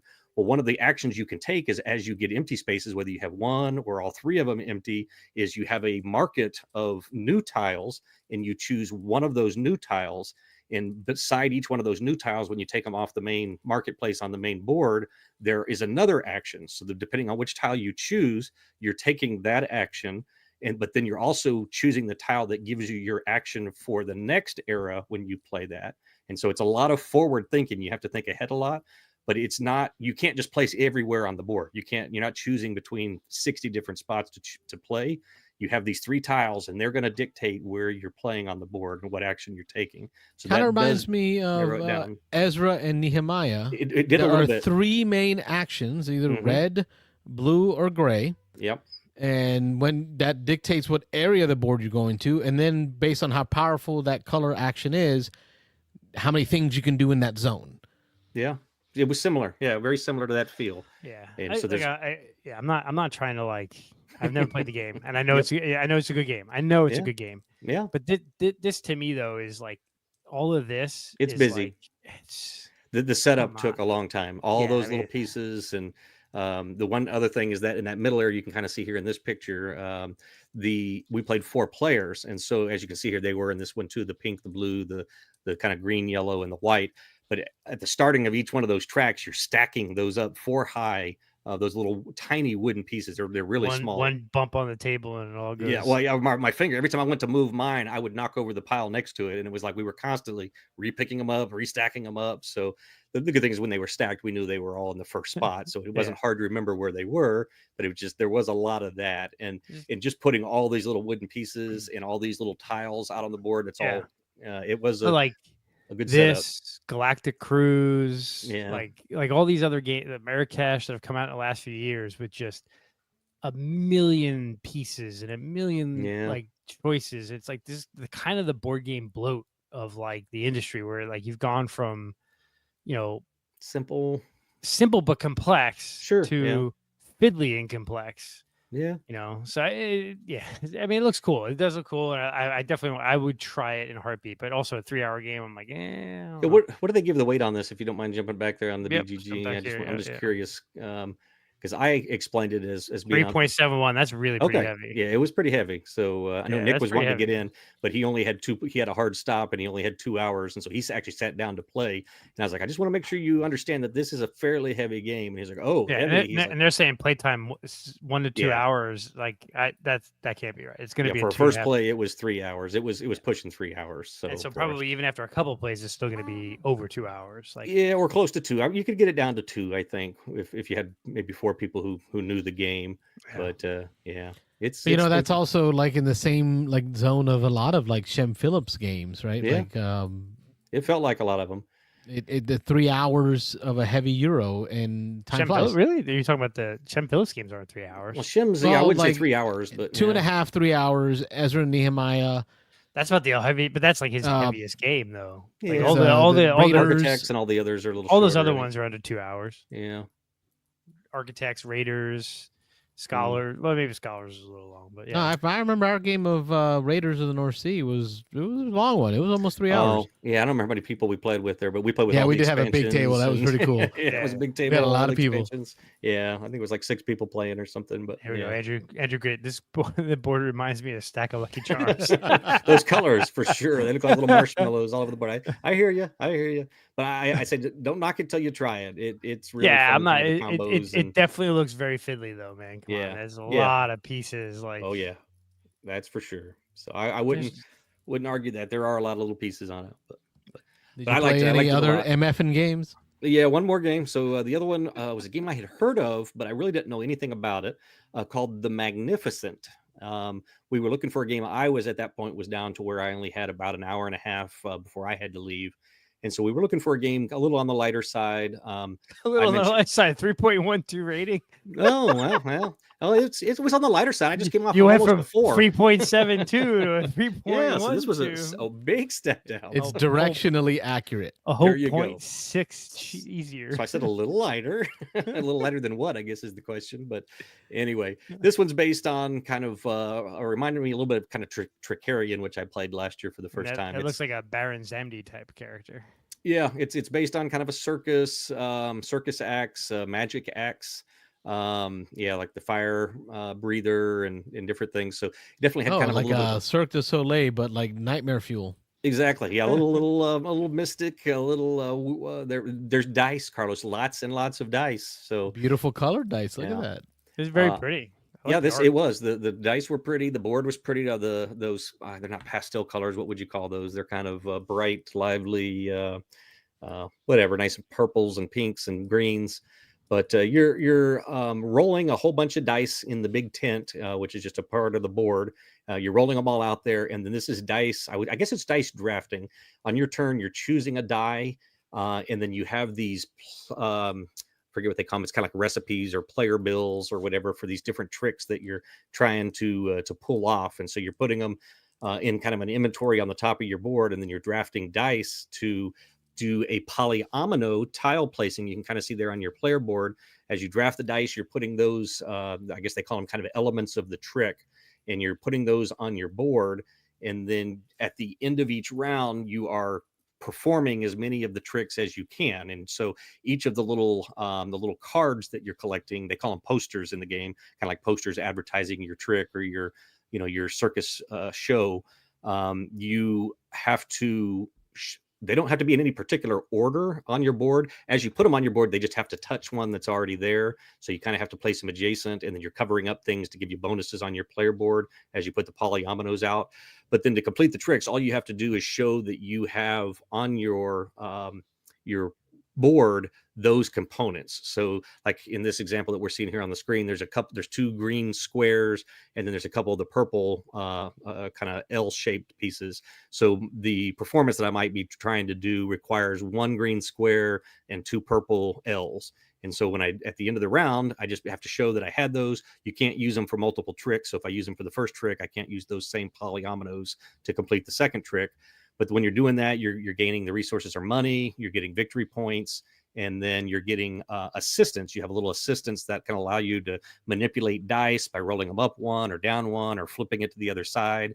So there's you trigger these little assistants that allow you to do different things with the dice. And so there's a resource wheel here that we're seeing in this picture, where one of the actions you can take is you can use one of the die. So if I draft like the purple 4, I can move that purple train 4 spots around that circle, and I collect each of the gems as I go through. Some of the tricks require you to discard these gems that you collect. You can also use the gems to manipulate your dice. If I draft a purple die and I have a purple gem, I can manipulate that up by 2 pips by playing or discarding a purple gem. At the end of each round, you end up taking, I think you draft 4 or 5 dice during the round, and then you're going to add up all of the dice of the highest pip value of any particular color. So if I took a 6 and a 2 of orange and a 3 of purple and the 5 white, then 6 and 3, I think I said, would be 9. It would be my highest total on one color, which is orange. I have to pay $9 out of my supply to pay off those I guess those die pips, those workers or whatever they are. So you got to be careful about taking more. Usually allows you to do better things. They allow you to actually place larger polyominoes on your board, and you require those for some of the tricks, or some of them you're just trying to cover up more spaces to trigger more free benefits that you get on your player board. But at the end of the round, you got to be aware that I got to be able to pay for these. If you don't, you start paying victory points for the ones that you can't pay. And so it was a lot of fun. It was a game I really hadn't heard much about. I enjoyed the play. Again, I got about 3/4 of the way through. We played the first, I think it's 3 rounds total. We played 2 full rounds, and it started the third when I ended up having to leave, and we just decided to, they could have probably played just fine without me dropping out, but they decided to go ahead and pack it up and move on to a new one. But a game I definitely would like to play again. I'd like to finish it and see how it ends with the scoring. But really cool. If you like die drafting, you like some resource management, and then the theme of kind of the mystical side of like a circus or whatever performance. It was fun. It was really neat, and the artwork was nice, and the components were pretty nice. So what's crazy is it's in the top 1,000 games of all time. Yeah, and I've never heard of it until just now. I hadn't either. Yeah, that's crazy. Yeah, don't sleep on the top 1,000. We went through that list. It's a good list. I'm just saying, like it's a pretty. I mean, anything in the top couple of 1,000 games on BGG is going to be a good game, right? So 782 all time. It's been out for 6 years. As I say, it's been around a little while from what I understood. Crazy, yeah. But it was a good game. I definitely would recommend to play. And what does it say for playtime? Was 60 to 90 minutes. So that's what we were shooting for, was an hour to an hour and a half, maybe. Being new, 3 of us were new to it again in this one, so only one of us had played it. So 1 to 4 players, best at 2. So. Okay, best at 2. That's interesting. That probably for the timing of it, just kind of keeping it moving along, because it did get along with 4 of us. Like I say, 3 of us were learning it, but we were pushing 2 hours there, and we had only gotten about 3/4 of the way through the game. So But good game. Yep. That's my my week in gaming. Those are the 3 that I got played this week. All right. Let's see. I did not get a lot of games played this week. It's been a busy work week, but a game that I did get to play was on last week's Twig as a haul. This week is as a play, and that's Ito. Ito. ITO. It's a small box game where you and your friends are working together to lay cards down in a number sequence from 1 to 100. And you're going to get cards passed to you, 1 card with a number, and your goal is to organize these cards without knowing what everyone else has in an order of 1 to 100, smallest to greatest. And you're doing that by placing them and attaching them to an idea, a thing, a concept, something. There'll be a card that you flip, and it might say superpower, greatest superpower, or things you want to take a picture of. That might be a card that you have. And you're looking at the number you receive between 1 and 100, and you're going to try to lay this card down on the table and give it a thing that you want to take a picture of commensurate with the number you got. 1 are bad things. So that would be like Rob. I'll leave it at that. Just Rob. I'll say Rob, and I'll put it on the table. Like, okay. And then Wayne's got to come in behind me and say, all right, things I want to take pictures of. Well, definitely not Rob. So that tells me that Carlos's card is a very low number. So Wayne would have to think of something better than Rob if his number's higher, if he thinks his number's higher than mine. Good luck. So we each would play a card down and give it a name, and then we all talk. We're not set yet. We kind of talk through that. Well, what kind of Rob are you talking about? Like early morning Rob, like coming out in his tank and whitey tighties, pre or post beard Rob, or... right? Like which Rob? Like how bad of a Rob are we talking about? Degrees of Rob. Yes, 50 of them. 50 Shades. Yeah. So you have that fun conversation, and then you reveal. And if you had a good conversation with the folks, kind of played it out right, you're hoping to get your numbers in order from 1 to 100 because you only have 1 card each. So you're kind of threading these ideas, these concepts, based on their desirability or whatever the card's asking for to get these numbers in order. It's kind of hard to describe, but I think that I did my best. Ito, we played it with the family. The first go-around was very confusing. Like the family was like, oh, I'm not sure what we're doing here. And then it got easier. Like, not the game, but the concept. Okay, now it's making sense. Like, what was it? One of them was like favorite comfort foods or something. And somebody said spaghetti. And I'm like, well, what kind of spaghetti are we talking about? Because I said grilled cheese. Or beans and rice. Right. Well, yes. Right. So we had these real deep conversations, and it's like, well, it's kind of like that spaghetti that we have with the meat and the sauce, but not like the one with the, you know what I mean? Like it just really elicited some great conversation. So Ito was, I'm not going to call it a super hit yet, but it's definitely, it got played multiple times. It's a fun party game that you can play with family at like holidays, and it can be fun. Yep. It takes a little bit to get them into it because they're not sure what the rules are. They're like, well, are we allowed to? Oh, so I can move it now? Like afterwards, you can move it around. You want to change what you said, right? Because, appliances that you can't live without, like toaster came up. Right? And they're like, well, do we really need a toaster? I'm going to change it to, a fridge. Okay, right? So like people were changing them and moving them around, and it was good.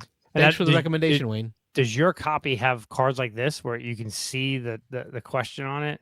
Yes. Ah, that's pretty cool. So I have an actual Japanese version, and it's a little different. It doesn't have these cool cards like that. So I definitely think that the American version is obviously better. So in the Japanese version, it's got 2 decks of 1 to 100, so you can play them differently. So you play one deck 1 to 100, and then the other deck you use to draw. And if you draw whatever number you draw, there's like a sheet that has like the topic on it, and you would look up what that number is, and that's your question or that's your topic. But it's all in Japanese, so I have to like do a little Google Translate. And some of the topics are pretty, like, what superhero would you be, or like, what superpower would you have, or like there's some, but then there's some in that there's 100 topics in the Japanese version. there's clearly some, like when I did the Google Translate, where it's like, yeah, that wouldn't really work for an American audience because it's clearly but like literally you can come up with, like, that's the good thing is once you have these 2 decks of cards or a deck of cards with 1 to 100 on it, you could just come up with your own questions. Like you could just take a whiteboard and write a question and 1 to 100 of it. So it's a very expandable game. Like once you have that deck, you're done. Good to go. So it came with the family, or I'm sorry, they call this one everyone. So these are questions that like any adult or everyone can use for like general population. And then they have Family Wayne, which is more for kids and younger folks. I'm trying to get that there on family. That's the one, family. And then they have action. So there's only 3 of the action cards in there. And this is like do something. So it like wants you to do it, like funny faces. So I tucked these at the bottom of the box. Yeah, I would imagine. Insert on top. Because I don't think I'm ever going to use those. Yeah, maybe with the right crowd, but not in general. They're double-sided. So you just shuffle, pick one, flip it to a side, and use it. Okay. Here's one, popular board or card games. So how would you excellent. sort popular board or card games, right? And if you received, I don't know, what if you got a 50? Like that's hard. Like in the middle, like what popular board or card game would you put down if you were holding a 50 in your hand? See that's Ito. I think would be a fun one for us to play. Yeah, you're on mute there, Wayne. Yeah, I muted real quick because I went and grabbed the Japanese version I have. So how big is the box? Here's Sky Teams, and there is Ito. Okay, so here's my Japanese version. Here's my cell phone. That's a Max phone too. A little smaller. Yeah, so definitely a little smaller. But yeah, it's really just the 2. You can see like they've got the. What I didn't know is because there's actual rules in this game, and I know a lot of people don't play by the rules for the most part. But in the way to win is everyone's going to go until everyone has 1 card, 1 number card you're going to get, and you're going to get assigned a color to match it, and you're going to place that number card face down with your color and give it your favorite board game, right? If that's our question, not favorite board game, but popular board games and card games, right? If the team wins. Like we get it right, one of us players has to take on a second of that color and a second number card in the next round. So in the next round, that player that we choose will have 2 number cards that they have to put out there, 2 ideas, 2 places where they got to place it. If we win that round, then another player has to get 2. Once all players have 2 and we succeed with all players have 2, that's how you win the game. Like I had no idea there was an actual a way to play with winning. Yeah, of course. Yeah, so instead of having the cards in the Japanese version, they've got this sheet that has so you have to... the topics? Yeah, the topics, and you have to just basically Google Translate it. Nice. That was Ito.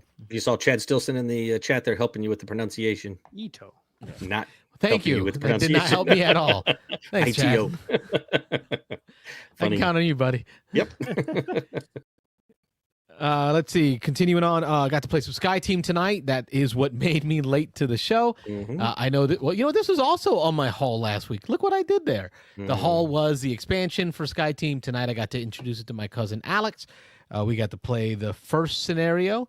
Took a little while to kind of get him to grasp it and understand what we're doing here, but we were able to land that plane thanks to some coffee cups on that last dice placement. When you drop the landing gear in the first round or so, it kind of makes the game a little harder. It really manipulates the movement of the game. Yeah, for sure. So that was Sky Team with the metal. Oh, the metal upgrade pieces. I bust out the metal pieces, and he's like, "Oh man, that's awesome!" And I say, "Yeah, that's an upgrade." He goes, "Oh, I knew you would." Yeah, of course. He's right. Of course I would. Of course you would. On the haul side, the haul is not as big this week as it was week before last. But this week is Castle Panic. Castle Panic, second edition. So I have first edition with the white wizard tower thing. But I really like the artwork redo in this one. So I went ahead and bought the retail version, not the super deluxe version. My first thoughts are the cards are crap. The quality of the cards are garbage, bro. Not surprised. Outside of that, everything else pretty much seems to be very similar to the original one, except for the art is updated. There's a lot of symbology, which is good, can make it easier. but I really like this new cartoony art. But it's basically the same game. Like I went through the rulebook, there's like really no changes to it. Just the art is improved. Nice. Castle Panic, I'll report back once I get it played, and I will probably take my first edition to There you go. Gaming Guild, Tampa Gaming Guild for the flea market. There you go. And I've got I showed it off last week, but I need to get. Or did I show it off last week? Yeah, the Tokaido. I got to get you that, man. Your copy of Tokaido is here, so I got. This was the reason I bought Castle Panic. So I was while searching for this, Castle Panic showed up on my screen. This is, of course, Hero Quest. Anybody surprised? It's Hero Quest. Carlos with the Hero Quest again. But this is the Path of the Wandering Monk expansion. So I wanted to grab it up before I couldn't find it anymore. This is representative of the monk class. You get 2 miniatures in here so you can play the monk class. I'm going to stand up for this one and get closer to the camera because the unboxing for this was so freaking cool. Let me see if I can get my... Yep, it is a stand-up moment. Oh, you see my belly? Look at that. There you go. Let me get my mic into a better position. Can you still hear me? We can. All right, makes for great audio. It does. This is the box. It has this nice sleeve, which was hard for me to get off at first. I should have done this pre-show. He's gonna rip it up. He's gonna rip it. That's my worry. Just rip it open. All right, so the sleeve comes off, and then you got this beautiful little box here, right? And then when you open this bad boy up and get into it, check this out. Look at that, gentlemen. That is what's inside this box with the 2 minis. That is like cool. A gladiatorial combat arena. It is cool, but you want to talk about wasted box space? Come on, you got 2 minis and a little rolled up scroll. and the scroll has no game impact. It is there's a scroll in here. It is just straight up fluff with a waxed red cord wrapped around it, and then you open it, and it's an invitation to the tournament. First summer moon. Avoid the wilds. There's a map that gets you to the tournament. That's represented. Look at this little map. Look at this. That's cool. And there's a poster on the back. Like, this is so RPG. What a waste. And then and here's where you slide out your minis. So you got your female monk and your male monk because they give you one of each so you can represent it. That is a very cool boxing.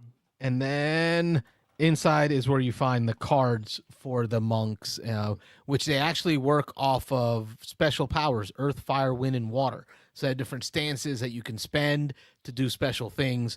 So all that to say, the boxing, the unboxing was so much fun. That's pretty cool. That's cool unboxing. Know not the path, but the reason you walk it. Hero Quest, Path of the Wandering Monk. It looks nice. I like it. And that was it. That was my my twig. Well, you ain't any twig going on? Man, this has not been a good week. No gaming in person, and then no acquisitions, just BGA plays. So nothing super crazy to talk about. So yeah, it's been a rough week. No gaming. Womp womp. Oh, BGA, I want to point out one thing. Oh crap, what was the game? It just jumped out of my head. There was a game I was wanting to play for a long time, and Rats of Wistar. There we go. Rats of Wistar. I'd heard so much about this game.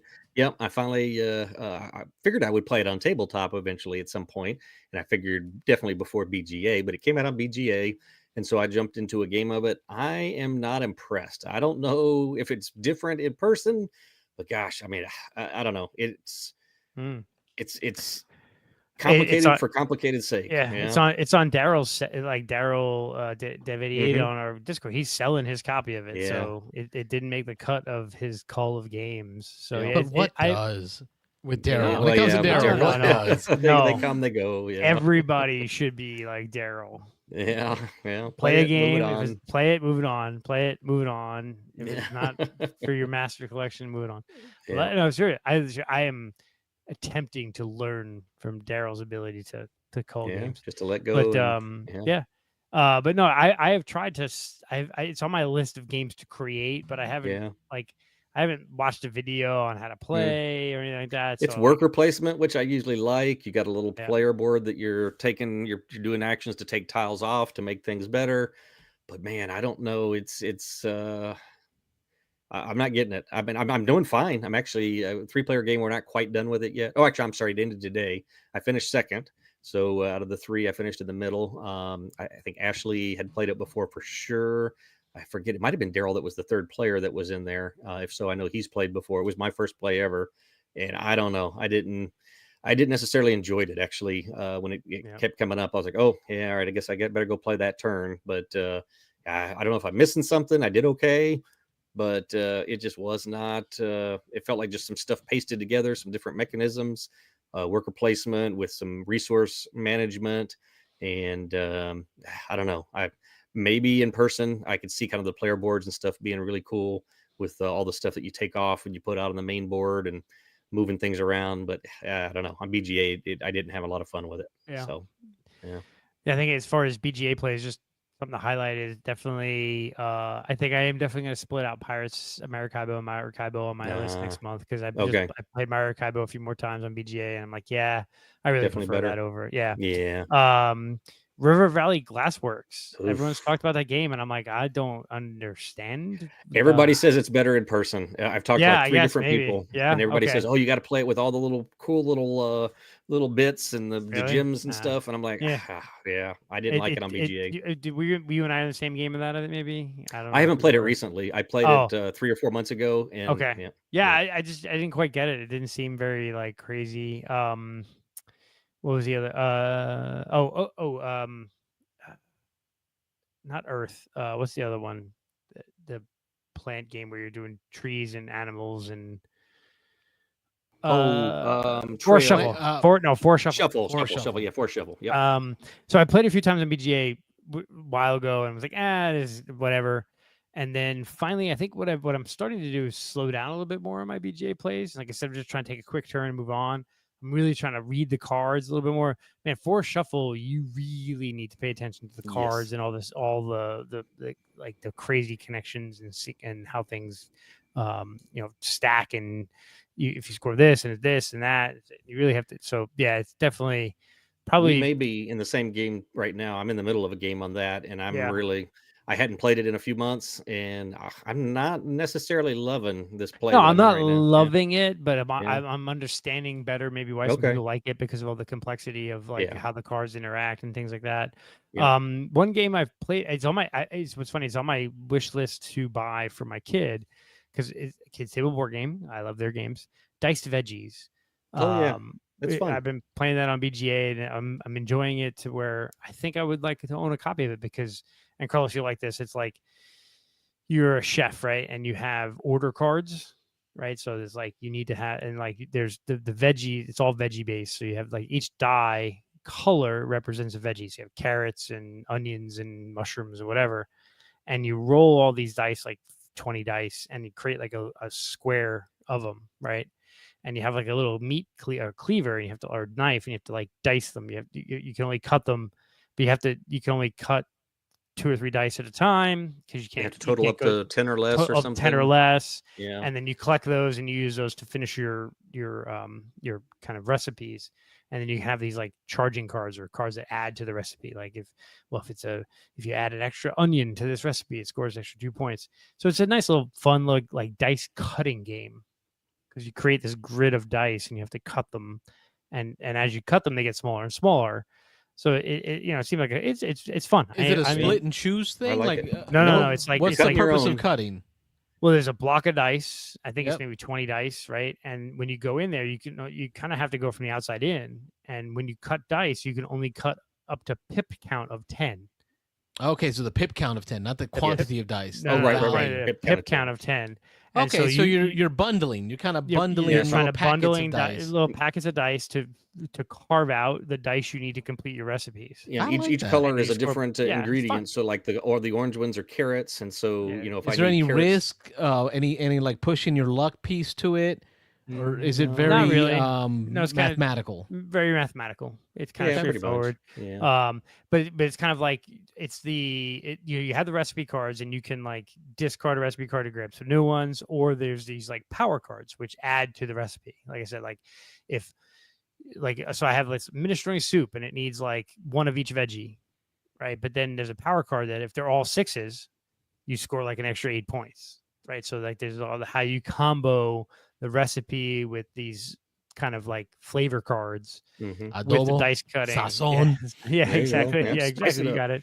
So it's a fun little game. This is the kind of game that I feel like it's it's not a very big footprint because it's just a bunch of No. dice and a grid and a couple of cards. So Yeah. it's Now everybody's dicing up dice The from same the cube. same grid. yes, Mhm. and at a certain point, if the grid makes a certain shape or is uncuttable, you can re-roll and refill the grid. That's pretty cool. I like Unless that. people have kept dice out, then those. See what they dice did there obviously with the would be veggie dice piece. The Yeah, the the action diced versus veggies. the Yeah, the yeah. noun. And you can see what ingredients other people are going for. So I mean, if Yep. I need a orange and I need a carrot of 4, but then I know that Carlos is looking for an onion of a high number. If I can take that 6 and go ahead and just cut it and set it aside and keep it, and then Carlos can't get that. So there's a little bit of watching what other people are doing, trying to complete your stuff. But it's fun. It's light, it's quick, and I've enjoyed it. I've played it probably 4 or 5 times now on there, but it's a good game. Yeah, and it's Veggie table dice. game. Yep, it's very light. Diced veggies. and Yep. and I think Diced like veggies, excuse me. diced Diced veggies, veggies, yeah, yeah. diced veggies. So you can see the card here. You score 7 points with Western omelet. You need 2 jalapenos, 2 peppers, an onion, and a mushroom. Mhm. Type thing. And there's the kind of the grid. Now, of what the happens if dice. you have extra ingredients that you didn't want? Are those Well, negatives? you can kind of keep some ingredients on the Mhm. side. You have You can carry 'em over. and actually in certain turns you can create multiple recipes at one time. But you're only chopping up to 10 pips at and a it time. comes with this actual little cleaver where you can use it to like cut the dice and move them out, type thing. Little Mhm. fun thing. Very Yeah, you themey. see there you go. Oh, is that the cleaver? yeah, There you go. That's pretty Yeah. cool. It's pretty neat. Yeah. yeah. I imagine it's got nice table presence there. Yeah, I haven't played it in person. It's on my kid's wish list for games to get for him. Yeah. And so I've played it on BGA a few times. Like, oh, this would be cool. I bet you. Kind of reminds me of Dice Miners. I remember Yeah, William a little had bit. it, Yeah. where you're drafting sets of dice from a group block, that's kind of blocked in together. So you have to get these to get to the better ones down here. You got to figure out how to get to it. I like that. Diced Yeah, it's fun. veggies. I kept hearing from people that this was fun. I think Michelle had played it and told me about it, and a couple And people in our it's a small game box group. game, so it's only Yeah. like it's like it's probably the same size as Sky Team. It seems Yeah. like in the size of the box. So yeah, I played this a bunch on BGA, and it's one that I think I'll purchase in person because I think That's good. my family will like it. So Cool. that's all I got. All right. That Carlos, are was you looking it up, Carlos? You our- looking to see how much it is? I see No. you typing away over there. Oh no, I thought you were pulling. I'm replying to Fishing for More in the chat. He says, there you go. "What up, homeboys?" Hey. I was letting him know I caught a gar last Saturday on my cane pole Did you at really? Fishing Fun and Faith with the family. Yeah, like diced veggies on Amazon right now is $20. There you Not go. bad at Yeah. all. You use a crappy pole, you get a crappy fish. Yep. That thing looked gnarly, bro. That thing Yeah. looked mean. Hey, don't keep those gar. Throw those suckers back. But it was good. The boys are all out there with their bait casting Mhm. reels, looking all cool, and they're looking at me like I'm the weird old man because I show up with a cane pole. You You are. know. Yeah. Who would do that? But I got some candy in my pocket. Oh. Anyway, moving on to the news. We're There you gonna go. we'll go a little bit into the news. We haven't done a news update in a while, but really, what the news is are just some articles or things that we found interesting that we want to talk about for any reason whatsoever. Sometimes it's just one of us that was interested in that topic, and we just want to discuss it to see what others think. So that's what we'll do now is kind of just talk about some of these articles that we've seen around. I'll start off with one that's got me super excited right now, and that's all the pictures going around of. I know. I bet I know which I one know you're it talking is. about. Yeah. I'm in. Bum, bum, bum, bum, Yeah, there you go. bum, Yep. bum, Little bum, Hoth bum, battle? bum. Star Wars Battle of Hoth now is going to be done by Days of Wonder using the Memoir 44 system on the ice planet of Hoth. Yeah. We could battle it out. Oh man, it is so Do- Star Do Wars. the meme of the little girl throwing money out the window. Yeah. It Well, looks okay, so so good. I reached out to Michael Fortino. They run the shop Armada. Armada Games to say, is this real or are we being pranked? And then he replied back, no, it's a real thing. It's real. Did you want one? And I said, well, how about 3? And he goes, all right, got you down for 3. Three. Why Who three? needs 3? I have Why do you 4 copies of regular Memoir. Like, Oh, why so wouldn't I stepping have? down. You're cutting back. Right. This is me being like, normal, Frugal. but No, no. I'll take a copy of the 3. no. Of that, I'm already thinking Christmas. Like I'm thinking ahead. I'm thinking Well, Christmas. tell Michael Fortino to order me a copy. Okay, so Yeah. Michael Fortino, make that 5. Do we know what the retail copy is yet? The cost is yet? I have no clue, but just put it down, Armada yeah. has. Right, I think but- Take my my money. debit card is on file at Oh, yeah. Armada Hopefully, already. Have it hopefully, memorized. hopefully it's already in the country so that it doesn't. Oh, the tariffs. Yeah. That's why, like, the sooner I get to it, the better. Like, order me 3. Can we get them here It tomorrow? looks really good. Do we need to get? I need to get some photos up there, don't I? Oh man, it just like I don't even have to show you the pictures. It's Hoth with Command and colors. AT-ATs Yeah. and laser cannons and rebel troopers and speeders and snow speeders, and even just for the minis, like even the minis alone, it's gonna be Yeah. great. Oh, look at that. Wayne Yeah. pulled it up on the board. Just a big white board with some AT-ATs on it. I love Command and No, it's Colors. got- oh, I you got love the- Memoir 44. You got It's- you got the speeders, you got troops, you got Yeah. AT-ATs. It I looks think cool. this is my in. You got for- the oh, this looks good. You got the I think energy thing, the shield generators, shield which generator, are the targets for the targets for the Empire, AT-ATs, and you got the the laser turrets. the laser turrets, and you got the troops. Yeah, You said this was your in for what, Carlos? My son's girlfriend's dad. Oh, okay. Gotcha. They played. They got introduced to Ticket to Ride 2 years ago. I gave it to him for Christmas. This past year, I gave him Cascadia. Mhm. But he and I have never sat down to just play a game together. My son tells me he has a little nerd in him. He helped them with cleaning out the attic or something, and they found all his old Star Wars Kenner toys, like original Star Wars Kenner's toys. That's some money. Right. And so I'm like, okay, this is going to be the Christmas gift this year, because then this is one that I can go over there and play with him. Like, Nice. Yeah, I posted this in the Discord server, and like Pat was like, "Take my money." Yeah. like Yeah. yeah. This will be popular. but I want at least 2 copies so I can run Epic. Like, you The, can't run like Memoir 44 Epic Overlord, where you put Overlord. 2 boards side by side and you play 4 players versus 4 How do you players know, on how teams. do you know they're gonna have that? Like the It usually Epic takes a rule. while. It happens. Yeah. They come out with it later, but I figure I can just start my own right now. There you go. Plan ahead. I would this is I enjoy Memoir 44. We've played a few times. Mhm. Need to get back to playing on BGA because I thought Yeah. that worked well. Fun. But yeah, this is a buy for me. This is Yeah. I want to play this because this would be cool. All right, well, I'll have it, and hopefully you will too. And Yes. Robert, this will be fun. This will be a good one. So that was a nice, I thought, a good start to the news to get us going. Wayne, in the news, you put in a link to a game called Aquaria. Yes, I did Oh, post this yeah. in Discord also. So I posted this in Discord for Rob, and I Yep. know Carlos, you're taking a break from Discord apparently, but Internet. So it's just yeah, I know. like socials in general. Yeah. But I know Rob's love of fish yeah. and Yep. fish themed things, and I hope this this is one- good. yeah, there you go. Yeah, There's not much on here. Yeah. not much yet, no, but I mean, 45 to 120 minutes. Rob, is this what it was like for you as a kid with your aquariums? I know you grew up with aquariums and stuff. Like, is this Getting the bows in family our picture that I hair, see and had here? that short little haircut like that, and little striped shirt. Americana? No. You didn't have you didn't have the pigtails. No. Well, actually, we won't want to go there. I had quite a ponytail in high school. So I have seen that picture yeah, of Robert, I'm sure and you it's have. hilarious. And then, Now- I now- shaved the sides. I was bald on the sides with a ponytail that went halfway down my Oh, back. Yeah. We need photographic Little evidence mohawk of this. action, We need yeah. to see it. But so what really is good though is Thomas Holchek, the designer, Mhm. has done a bunch of good stuff lately. Yeah. Yeah. That's what I'm hearing. So I'm hoping On this the is good. designer. This will be right up my alley, obviously. So yeah. Oh, is this SETI? Yep.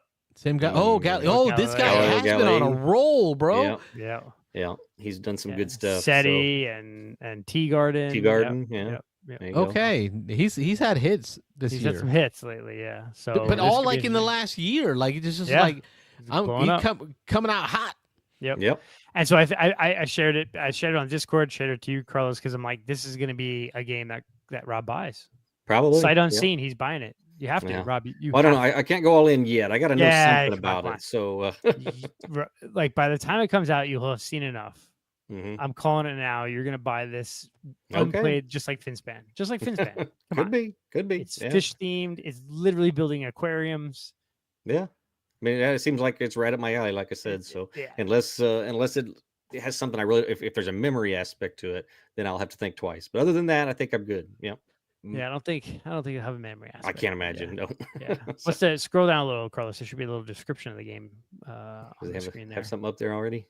Did Carlos freeze? Nope. Okay, never mind. Oh, there he goes. Yeah. Yeah, description. Here we go. Represent keen members of Aquarius. In Aquaria, players represent keen members of an Aquarius society who are each determined to have the best aquarium in the club. Each player looks at his own aquarium, which is home to various types of fish and aquatic plants. Throughout the game, players will buy new fish, feed them, and keep their aquaria. That's a different word. Aquaria. Yeah. Is that like multiple aquariums? Is that what that is? Their whole ecosphere. In tip-top condition, players will also show how they have progressed in their Aquarius studies by how far they have moved on the encyclopedia tracks. Whoever has the most points at the game's end wins. I kind of like where this guy is going, the designer, Tomas, it could be. Tomas, yeah. The blend of gaming and like naturalist or science, Galileo Galilei, SETI. Like I'm putting it in. You're gonna learn today, kids. Yeah. I like that. Yeah, scroll back down because it has the game mechanics, and it's worker placement, set collection, hand management, tracks, and game bonuses. Like that's just that game screams, Rob. I like my tracks. Yeah, I like my worker placement. Likes his tracks, likes his worker placement, loves fish, loves aquarium. No, it sounded good. It sounded good. Yeah. Just going on the radar. Going on the radar. I'll definitely keep an eye on it. So we gotta look for a release date, see when this thing's coming. Yeah. All right, we're getting to the top of the hour here. This will be the last article that we run through because I've got the Rookie to watch tonight. Ooh, there you go. Work has been rough, so I got to get caught up on my shows. Season finale of Daredevil to watch. Oh, is it? Oh, so good, so good. For this last one, I think this is going to drive some conversation. For me, it was a post done by Jack Dorsey where he talked about how he would like to see that we delete all IP law, and it was supported by Elon Musk, who ended up buying Twitter because Jack Dorsey founded Twitter, and then Elon Musk ended up buying. Right? Is that the word I use? Founding. But then Elon Musk bought it. But both of them are on the same side that they feel that IP law should just be deleted at this point. So it really got me like, why, right? But why though? And then as I read into the article, want to make more money. Well, of course, right? That's like the standard issue. Yeah. But it really got into some of the things that I'm concerned about with the AI world, right? Deleting IP law in order to allow for more free use of AI. Right, by having no protections over intellectual property, anything that you create, generate, ideas, pictures, art. So the uber rich people want to steal the intellectual work of other people to make more money. Right, because they talk about that, alluded to Dorsey has a point, because automated IP fines and 3 strike rules for AI infringement may become a substitute for putting poor people in jail for like they're trying to side on the side of, hey, we can't make AI with all the IP laws we have today because we're going to infringe on people's intellectual property. It's just going to happen. You can make AI with today's intellectual property laws if you actually pay the people who came up with the intellectual property. When you don't want to actually pay the people who came up with the intellectual property and you want to steal their work to make things, then yeah, sure, you can do that. If you can right, because even Dorsey goes right to the point, Wayne. He says in his stance that there are much greater models to pay creators, while claiming that the current ones take way too much from them and only rent seek. Right, so like as if today's model of borrowing or paying artists to use it in AI is a bad model, right? But it like none of this makes sense to me. The idea that it's a little scary. The reason I bring it up, in the board gaming community, you can't copyright mechanisms, right? You can copyright theme and theme, art, fiction, narrative, right? All IP. You can lock down IP. If these guys get their way, right? Like if the Jack Dorseys and the Elon Musk of the world can get some backing on this, we'd have no control of anything we create. That sounds crazy to me. Yeah. They'll eventually buy enough judges to overturn case law that's thousands of years old or 200 years old. They'll find, it's ridiculous. It's really just another reason of them wanting to, the tech bros trying to buy their way to more money. And it's like, really, dude, at what point is enough? Like, how about you come up with a model that rewards people for their own artistic endeavors? Like you could like the whole like AI, like in everyone's all on, and what's interesting is you can have this argument multiple ways because everyone focuses on AI art, right? As like I'm stealing people's art, which I totally agree with. Like you should pay artists money, and if your AI engine develops a piece of art based upon someone else's work, then give them some money for it, right? It's like you can figure that out. The algorithm could determine how much the AI used this person's art to come up with the image. But there's also the issue of like this AI is replacing a lot of other things too, like rulebook writing and translation work and how many other things that it does. But like they're really just trying to find a way around current law, current union, right? You have like protections that are currently in place, right? Protections are current place. So like if you have an AI thing that's trying to create like the Grand Moff Tarkin and Princess Leia, right? In Star Wars, they used AI to generate those people's images who have passed away, right? So if this goes through, then Disney can just bring every dead actor back to life and just reuse that person's likeness infinite and forever and voice forever, right? And so part of it though is like if you're actually what's interesting is a couple of weeks ago, didn't James Earl Jones basically said or gave his voice rights to Disney for Vader or something like that. Like he signed it over to them or sold it to them or gave it to them, something like that. So like there's a mechanism there, but like you can't just do that for anybody because the Screen Actors Guild and the Writers Guild and the unions are going to be like, no, you can't do that. And so this is just another example of like the uber rich man boys wanting their way, and they want to just take someone's intellectual property and use it how they want to use it for their AI tools. And it's like at some point you need to still reward people. I mean, like throughout history, and I'm on a soapbox. I told you I wouldn't talk about this, but this is the reason I brought it up. Like this bastard. This I'm going. No, but when you think about it, you go back, look at the tragic history, like the Three Stooges and like Laurel and Hardy and Abbott and Costello, and you can name a ton of, and even the guys who originally came up with Superman with Leopold. Was it? God, I can't remember. The guys who came up with Superman or Batman, there were a lot of times where these people did not own their own rights, and like the studios abused it and made millions of dollars off of their work and their property, right? Like I think the Three Stooges is a big one, like where like the studio owned their rights and made millions, and most of those guys died poor because like the studio basically, this is the same story just 100 years later, where the next round of uber rich wealthy people want to steal the intellectual property and the work of other people to make themselves more money. And I just hate that shit. I'm a son of a Teamster, so I mean, I'm big on unions, but like if I create something, I should be represented and paid for it, and you shouldn't just be able to strip away the IP rights to things. Like that's just, I don't know.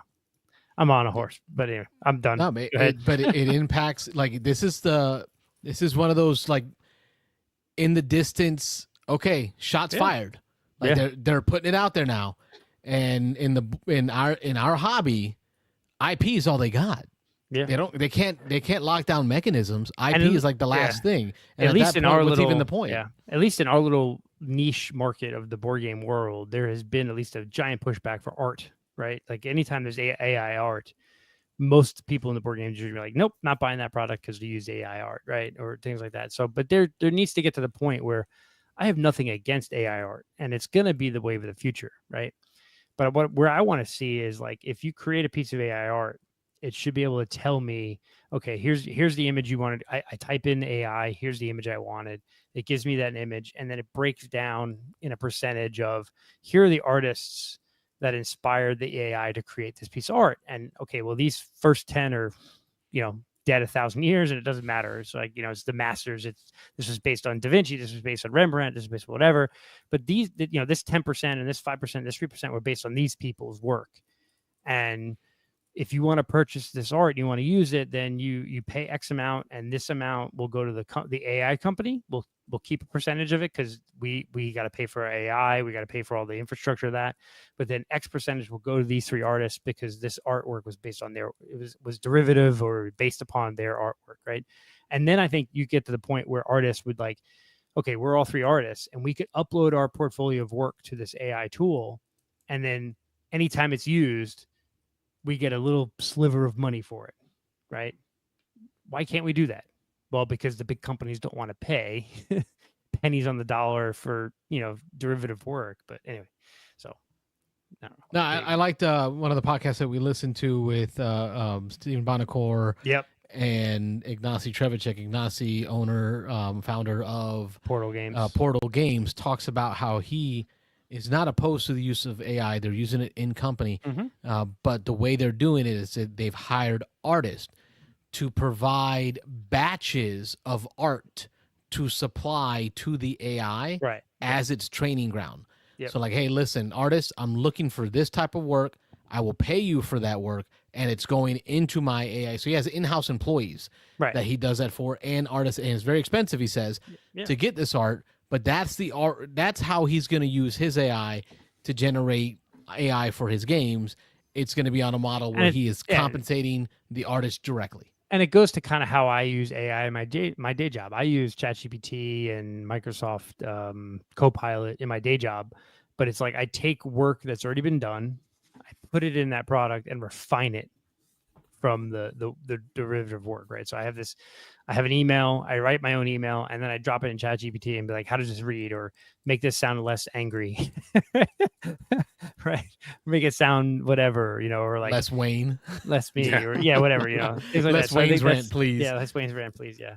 But no, there's absolutely use for AI, and AI is AI going to eliminate a lot of jobs? Yes, but in technological advancement in the history of humanity has eliminated a lot of jobs, but always created more jobs, right? So like when the buggies went away and the horsewhip went away, they went to making cars, right? And so it's like AI is going to create just as many jobs as it destroys. Is just figuring out how that workforce changes, right? How you upscale or change your job to warrant that, that change. But yeah.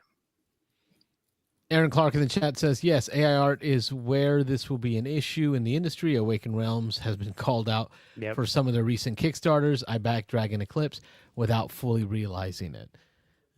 And art right now is really all they have to protect. So this shot fired from the tech bros out there is a little interesting, and I want to bring it up. Thanks for the chat, Wayne. Yeah. I love having these chats.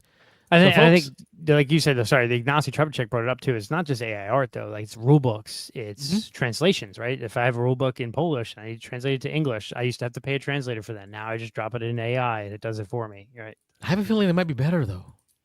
Yeah, I mean, no offense. I've had many games that come from like France translated to English, and it just translation. It is. Yeah, and actually, I've talked about it on the show a few times. But Notebook LM is a Google tool that was created for like kids to like you drop your textbook in there and you can search the textbook. But like go back to the coin games earlier. Like you drop that giant, like especially since it's so broken out perfectly like that, you drop that in an AI tool like Notebook LM, it becomes crazily searchable. Like on the fly, you just go type in what your question is and it'll find the answer. So, I just don't know how people play board games. I don't know how people play board games without having read the whole rule book. Like even games I don't own. If I know I'm going to play it, like I want to read the whole rule book. I want to know every rule with regards to that game. Overrated. Watch a video. Get playing. That's why Rodney exists. Yep, there you go. I trust no one. I want Rodney, the whole contract. I want to read the contract top to bottom. No, you got time for that. Yeah. All right, fellas. I guess it's past the 11 o'clock hour. I want to thank everyone for joining in. International calls today. Lots of comments in the chat. You guys all rock. We are the Beans and Dice podcast. If you like what we're doing, don't forget to like and subscribe on whatever format you are watching. Join our Discord for those of you that like to chat more about this during the week. Email us if you have questions at beansanddice@gmail.com. Support us financially through PayPal and Venmo and Cash App with @BeansAndDice, or you can do a super chat here on YouTube. I will post out a copy of this week's This Week in Gaming. We'll separate it out for those that just want to catch up on the quick parts. But it's been another fun one, gentlemen. We will figure out next week. I will be out of town, so y'all too. If y'all are somebody's willing to host a show, that'd be great. I'll be up in probably closer to Ron Frazier at that time, coming back from Alabama through Atlanta. Yeah, we'll scrape something together. I'm sure me and Wayne can figure it out. Get some BGA plays in or something. Yeah. Any final updates for the folks at home that I missed? Any upcoming game days? Anything y'all have? No, not right now. Aaron just posted a quick update there. 1 for 3 now on Ken Firedelve. So he apparently played and lost. And lost. While we were on the show. So. I'm starting to see it may not be my game. It may not be my. Well, he does say he can see how it would be easier as a co-op. So I got that feeling too when they played it 4-player on, because there's a lot of comboing of things. You can play cards to boost other people. And so, when they played it 4-player on Dice Tower, I was like, yeah, that looks a little easy because they beat it on Dice Tower. But yeah. See, generally for me, I would think these types of games are harder as a co-op because there's more randomness. But I guess because you have more players. And they're asymmetrical, so we're doing different things. We're helping each other in different ways. One of us is attacking, one of us is boosting. So, yeah. I feel like if I'm able to control everything, there's less randomness. Yeah, well, we'll see. I'd like to see this one on the table. Yep, we'll try it both ways and report back. All right, I'm Carlos. I'm Rob. And I'm Wayne. Thanks for watching the Beans and Dice podcast. Don't forget to like and subscribe. 1923 ended. Watch the whole thing. It's good. Why couldn't that be the whole season?